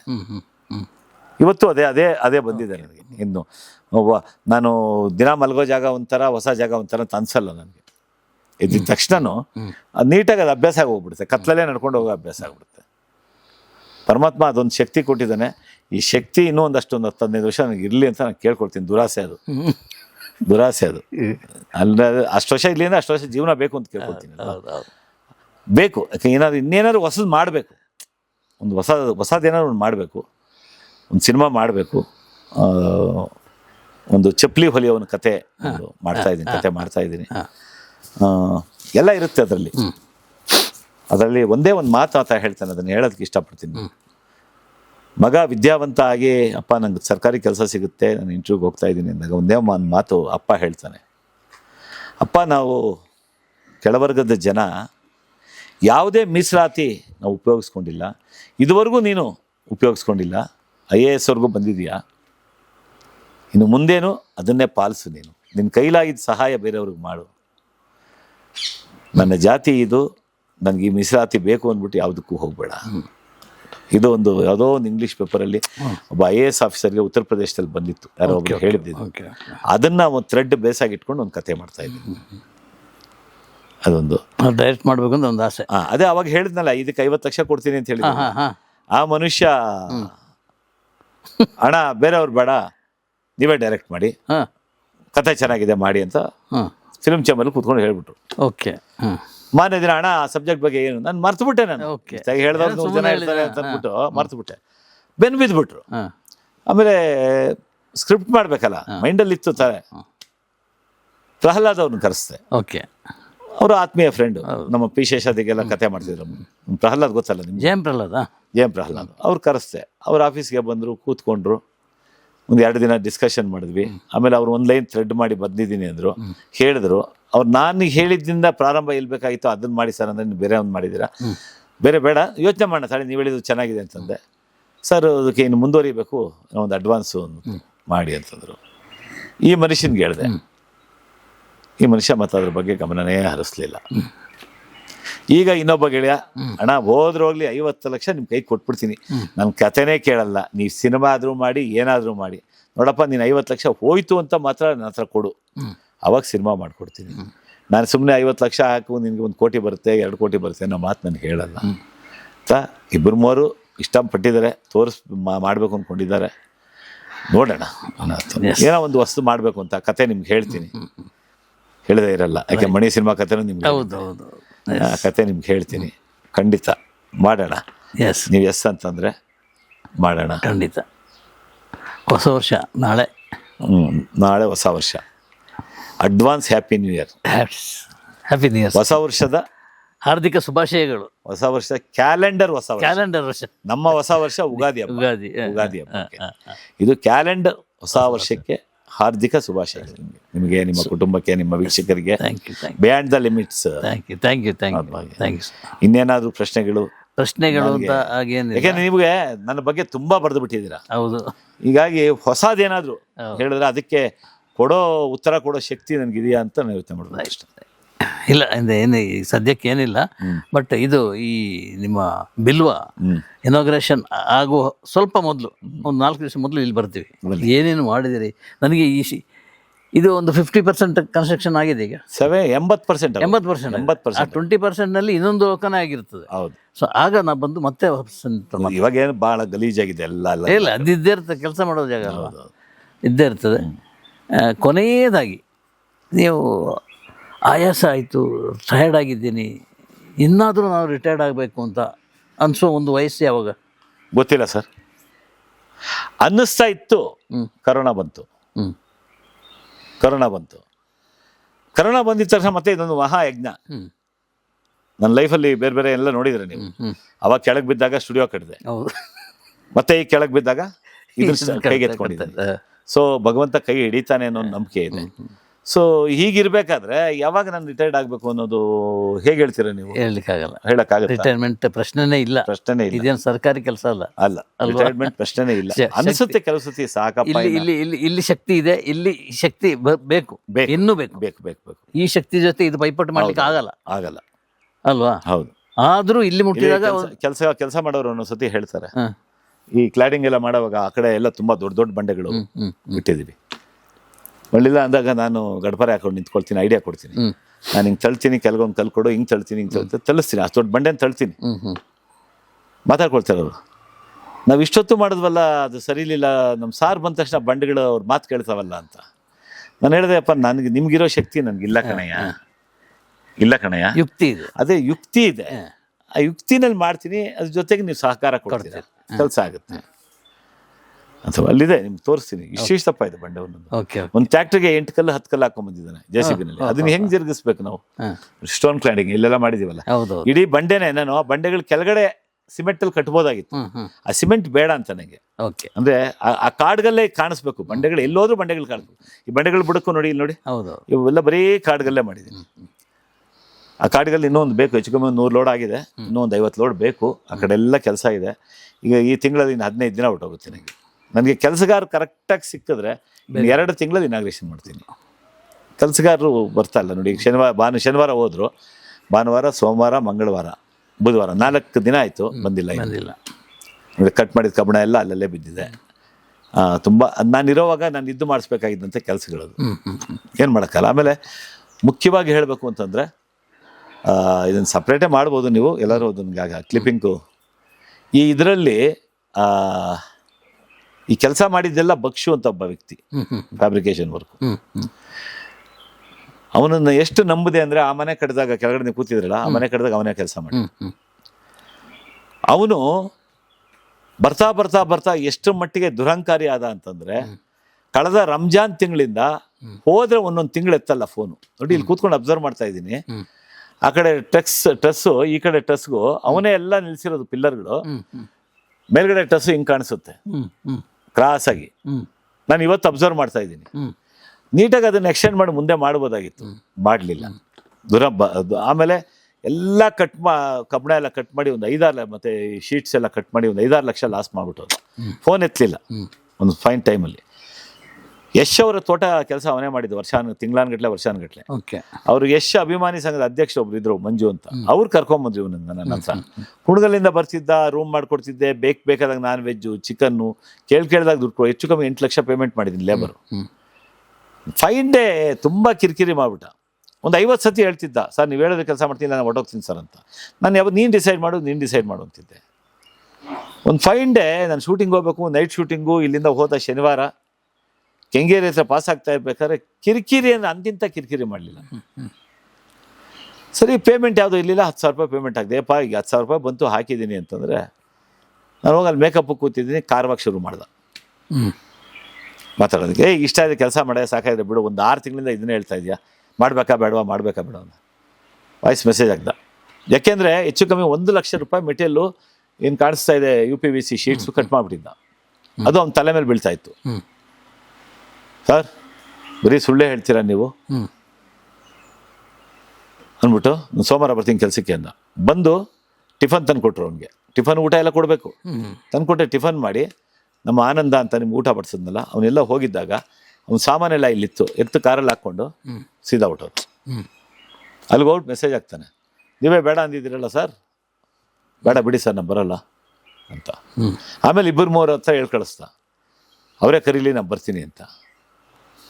ಅವನು 6 ತಿಂಗಳಿಂದ ನಾನು ಮಾಡಬೇಕಾ ಬೇಡವಾ ಸರ್, ಮಾಡಬೇಕಾ ಬೇಡವಾ, ಪ್ರತಿ ಸತಿನೂ ಅವರು ಯಾರು ಕರೆಸಿದ್ರೋ ಸ್ವಿಚ್ ಆಫ್ ಮಾಡಿಬಿಡೋದು. ಯಾರು ಫೋನು ಎತ್ತಲ್ಲ, ಸ್ವಿಚ್ ಆಫ್ ಮಾಡೋದು ಇಲ್ಲ, ಫೋನ್ ಎತ್ತಲ್ಲ ಅಷ್ಟೇ. ಸರಿ, ಬೇರೆ ಬೇರೆ ಕೆಲಸ ಇಟ್ಕೊಂಡು ಇಲ್ಲ ಇಷ್ಟೊತ್ತಿಗೆ ಪ್ರಾಜೆಕ್ಟ್ ಇಷ್ಟೊತ್ತಿಗೆ ಓಪನ್ ಆಗಬೇಕಾಗಿತ್ತು ಸರ್. ಡಿಸೆಂಬರ್ ಬಿಸ್ನೆಸ್ ಎಲ್ಲ ಹೋಯ್ತು ನನಗೆ. ಯಾವಾಗಲೂ ಓಪನ್ ಆಗಬೇಕಾಗಿತ್ತು. ಹೋದ ವರ್ಷ ಉಗಾದಿ ಹಬ್ಬಕ್ಕೆ ಓಪನ್ ಮಾಡಬೇಕು ಅಂದ್ಕೊಂಡಿದ್ದೆ ನಾನು. ಎಳೆದು ಬಿಡ್ತು. ಅವನಿಂದ 6 ತಿಂಗಳು ಲೇಟ್ ಆಯಿತು. ಈಗ ಮಲ್ಲೇಶ್ ಅಂತ ಒಬ್ರು ಬಂದರು ನಾಗಮಂಗಲದಿಂದ. ಅವ್ರು ನಮ್ಮನೆ ಪಕ್ಕದಲ್ಲಿ ಒಂದು ಕೆಲಸ ಮಾಡಿದ್ರು. ಅವರು ಈ ಎಲ್ಲ ಸ್ಟ್ರಕ್ಚರು ಅವನೇನು ಹಾಳು ಮಾಡಿದ್ದ MS ಫ್ಯಾಬ್ರಿಕೇಶನ್ ಅಂತ, Nagamangala MS fabrication, Nagamangala, owner Mallesh ಅಂತ. ಕೆಲಸ ಚೆನ್ನಾಗಿ ಮಾಡಿದ್ರು, ಮೆಟೀರಿಯಲ್ ಎಲ್ಲ ಉಳಿಸ್ಕೊಟ್ರು. ಈಗ ಅವ್ರ ಕೆಲಸದವ್ರು ನೋಡಿ 4 ದಿನ ಆಯಿತು ಬಂದಿಲ್ಲ. ಸೊ ಏನು ಅಂತಂದರೆ ಬಿಟ್ಟೋಗಿದ್ದ ಕೆಲಸನ ಯಾರೂ ಮಾಡಲ್ಲ. ಅಂಥದ್ದು ಬಂದು ಅವರು ಮಲ್ಲೇಶು ನಾಗಮಂಗಲದಿಂದ ಇಲ್ಲಿ ಬಂದು ನಿಂತ್ಕೊಂಡು ಓಡಾಡಿ ಎಲ್ಲ ಫಿನಿಷ್ ಮಾಡಿದ್ದಾರೆ. ಒಳ್ಳೆ ಕೆಲಸ ಮಾಡಿಕೊಟ್ಟಿದ್ದಾರೆ. ಯಾವನ ಹಾಳು ಮಾಡೋಗಿದ್ನಲ್ಲ ಬಕ್ಷು ಅಂತ, ಆ ಮಲ್ಲೇಶ್ ಅನ್ನೋರು ಒಳ್ಳೆ ಕೆಲಸ ಮಾಡ್ಕೊಟ್ಟಿದ್ದಾರೆ. ಸೊ ಯಾರು ಬೇಕಾದ್ರೂ ಆ ಮಲ್ಲೇಶಿಗೆ ಕೆಲಸ ಕೊಡ್ಬೋದು, ಧಾರಾಳ ಕೊಡ್ಬೋದು. ಎಸ್ ಸುಬ್ಬು, ಕರಿ ಸುಬ್ಬಲ್ಲ, ಬಿಳಿ ಸುಬ್ಬು. ನಾಳೆ ಎಲ್ಲ ಸೇವ್ ಎಲ್ಲ ನಾಳೆ ಟ್ರಿಮ್ ಮಾಡಬೇಕು. ಶೇವ್ ಇಲ್ಲ, ಕಂಟಿನ್ಯೂಟಿ ಇದೆಯಲ್ಲ. ಸೇಮ್ ಮೀಸೆ, ಅದಕ್ಕೆ ಹೌದಲ್ಲ, ಇಷ್ಟು ವರ್ಷ ಮೀಸೆ ಬಿಟ್ಟಿಲ್ಲ. ಗುಂಡು ಗುಂಡು ಮೀಸೆ, ಪಂಚೆ, ಆ ಕಂಟಿನ್ಯೂಟಿಗೋಸ್ಕರ ಮೇಂಟೈನ್ ಮಾಡ್ಬೇಕು ಅಷ್ಟೇ. ನಾಳೆ ಬಟ್ ಇಷ್ಟು ವರ್ಷದ ನಂತರ ಅಂತ ಒಂದು ಅವಕಾಶಗಳು ಬಂದು ದೊಡ್ಡ ಹೆಸರು ಬರ್ತಾ ಇರೋದಿದೆಯಲ್ಲ, ಅದೊಂದು ಅದೃಷ್ಟ ಅಲ್ವಾ? ಹೌದು, ಖಂಡಿತ ಸರ್. ನೀವು ಪ್ರತಿಭೆ ನಿಮ್ಮಲ್ಲಿ ಇದ್ದೇ ಇದೆ. ಕುಲದಲ್ಲಿ ಕೀಳಾದ್ರು ಸಿನಿಮಾ ನೋಡಿದ್ರ ನೀವು? ಇಲ್ಲ. ನೀವು ದಯವಿಟ್ಟು ಇವತ್ತು ಹೋಗ್ಬಿಟ್ಟು ಮನೆಯಲ್ಲಿ ನನ್ನ ಸಲುವಾಗಿ ಸಿನಿಮಾ ನೋಡಿ, ನೋಡ್ಬಿಟ್ಟು ನನಗೆ ನೈಟ್ ಫೋನ್ ಮಾಡಿ. ಆಯ್ತು. ಎಸ್, ಬಹಳ ಒಳ್ಳೆ ಪಾತ್ರ ಮಾಡಿದ್ದೀನಿ. ಥಿಯೇಟರ್ ಹತ್ತು ಬಿಡ್ತಾರೆ ಜನ. ಸಿನಿಮಾಗೆ ಮಡೆನೂರು ಮನು ಅಲ್ಲ ಹೀರೋ, ನಾನೇ ಅಂತ ಎಲ್ಲರೂ ಹೇಳಿದ್ದಾರೆ. ನಮ್ಮ ಕನ್ನಡಪ್ರಭ ವಾಸು ಅವರು ಇದ್ದಾರೆ. ಸಿನಿಮಾ ಮಾರ್ನಿಂಗ್ ಶೋ ಪ್ರಿವ್ಯೂನಲ್ಲಿ ನೋಡ್ಬಿಟ್ಟು ಎದ್ದು ಬರೋವಾಗ ಇಡೀ ಆಡಿಯನ್ಸ್ ಮಧ್ಯ ಕರಿ ಸುಬ್ಬು ಈ ವರ್ಷ ಅವಾರ್ಡ್ ಗ್ಯಾರಂಟಿ ಅಂತ ಕಿರ್ಚ್ಬಿಟ್ಟು ಹೋದ್ರು. ಎಲ್ಲ ರಿವ್ಯೂಸ್ ಅಲ್ಲಿ ಶರತ್ ಲೋಹಿತಾಶ್ವ, ಕರಿ ಸುಬ್ಬು ಇಬ್ರು ಸಿನಿಮಾದ ಜೀವಾಳ ತಿಂದಾಕ್ಬಿಟ್ಟಿದ್ದಾರೆ ಅಂತ. ನನ್ನ ಮಗ ವಿಲನ್ ನೋತ, ನಾನೊಂದು ಟ್ರೈಬಲ್ ಲೀಡರ್. ಸೊ ನೀವು ದಯವಿಟ್ಟು ಆ ಸಿನಿಮಾ ಅಮೆಝಾನ್ ಅಲ್ಲಿದೆ, ಅಮೆಝಾನ್ ಪ್ರೈಮಲ್ಲಿ ನೋಡಿ. ಒಳ್ಳೆ ಪಾತ್ರ. ಸಿನಿಮಾ ಸಕ್ಸಸ್ ಆಗಲಿಲ್ಲ, ಏನು ಮಾಡೋದು, ದುರಂತ. ಇದು ಸೀರಿಯಲ್ ಹೇಗೆ ಅಂತಂದ್ರೆ, ಹೇಗೆ ನಾಗದೇವತೆ ನಮ್ಮ ನಿರ್ಮಾಪಕರಿಗೆ ನಿರ್ದೇಶಕರಿಗೆ ಕೋಪ ಬರ್ಬೋದು. ನಾನು 4 ತಂತಿ ಮತ್ತೆ ಸಾಧನೆ ಬಹಳ ಒಳ್ಳೆ ಹೆಸರು ಮಾಡಿದ್ದೆ. ಹೌದು. ಎಸ್, ಇವಾಗ ಯಾರಿಗಾರು ಗೊತ್ತಾ ಸೀರಿಯಲ್ ಮಾಡಿದ್ದೆ ಅಂತ? ನಾನು ಹೇಳಿದ್ರು ಗೊತ್ತಿಲ್ಲ, ಎಲ್ಲೂ ದಾಖಲೆ ಇಲ್ಲ. ಹೌದು, ಅದೆಲ್ಲ ಹಳೆ ಐ ಬ್ಯಾಂಡ್ ಕ್ಯಾಸೆಟಲ್ಲಿ ಮಾಡಿದ್ರು. ಆ ಕ್ಯಾಸೆಟ್ಗಳು ಇವಾಗ ಪ್ಲೇನೇ ಆಗಲ್ಲ, ರೆಕಾರ್ಡರ್ಗಳಿಲ್ಲ. ಸೀರಿಯಲ್ ಆ ಥರ ಬೆಳಗ್ಗೆ ಮಾಡಿ ಸಾಂಬಾರನ್ನ ಮ್ಯಾಕ್ಸಿಮಮ್ ನೈಟ್ ತಿನ್ಬೋದು, ನಾಳೆ ತಿಂದ್ರೆ ಅಳಸೋಗುತ್ತೆ. ಅದು ಸೀರಿಯಲ್ ನಡೀತಾ ಇರೋವರೆಗೂ ಕರಿ ಸುಬ್ಬು ಪಾತ್ರ. ಅಂದ್ರೆ ಅಫ್ಕೋರ್ಸ್ ಕರಿ ಸುಬ್ಬುಗೆ ಅವಂದೇ ಆದಂತ ಬೇರೆ ರೀತಿಯಲ್ಲಿ ಐಡೆಂಟಿಫೈ ಇದೆ, ಅದೊಂದು ಮಾತ್ರ ಬೇಕಾಗಿಲ್ಲ. ಐಡೆಂಟಿಫೈ ಇರೋದ್ರಿಂದ ಕರಿ ಸುಬ್ಬನ್ ಗುರುತಿಸ್ತಾರೆ. ಈಗ ಜಾಸ್ತಿ ಗುರುತಿಸ್ತಾ ಇದ್ದಾರೆ ಶ್ರೀಗಂಧದ ಗುಡಿ ಪಾತ್ರದಿಂದ. ಆ ಪಾತ್ರ ನನಗೆ ಕೊಟ್ಟಿದ್ದಕ್ಕೆ ಆ 3 ಜನ ನಿರ್ಮಾಪಕರು, ಸಕ್ಕರೆಬೈಲ್ ಶ್ರೀನಿವಾಸು, ಪ್ರದೀಪು ಮತ್ತು ಪರೀಕ್ಷಿತ್ತು, ಮತ್ತು ಡೈರೆಕ್ಟ್ರು ಪ್ರಕಾಶು, ಮತ್ತು ಕಲರ್ಸ್ ಚಾನಲ್ನ ಗೌತಮ್, ಮತ್ತು ತಮಿಳ್ದಾಸನ್, ಸ್ಕ್ರೀನ್ ಪ್ಲೇ ಬರೀತಾ ಇರೋದು ತಮಿಳ್ದಾಸನ್, ಎಲ್ಲರಿಗೂ ನಾನು ಬಹಳ ಆಭಾರಿಯಾಗಿದ್ದೀನಿ.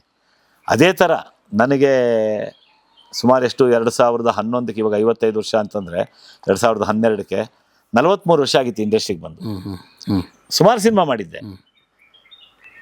ಅಧ್ಯಕ್ಷ ಅನ್ನೋ ಒಂದು ಸಿನಿಮಾ ಬಂತು, ದಂಡುಪಾಳ್ಯ ಬಂತು, ಮತ್ತು ವಿಷ್ಣುವರ್ಧನ ಬಂತು. ಬಂತರಿ ಒಂದು ಹೆಸರು ಬಂತು. ಯಾರು ನೋಡಿದ್ರು ಅಧ್ಯಕ್ಷ, ಜಾಕಿ ಕಚ್ಚ.